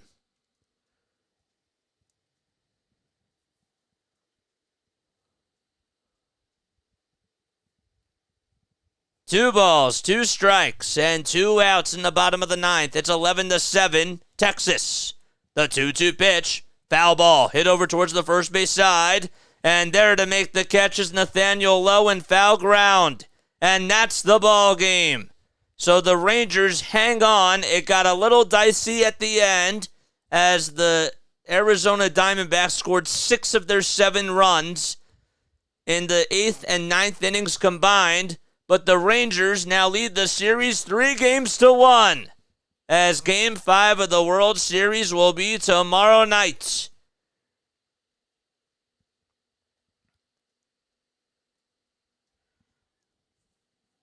That was quite a game. Let's go, Texas Rangers. Rangers are now 10-0 on the road. And that right there is a postseason record. Andrew Heaney got the win. Joe Mantiply got the loss. He's 2-1 in the postseason. And the Rangers, they lead it 3-1. Heaney, of course, now 1-0. Teams that go up 3-1 win 86% of the World Series. That is just a fact. Let's go, Rangers. Thanks for the great call. You and your listening crowd made the game interesting. Thank you. That's what we do, man. We try to keep things interesting.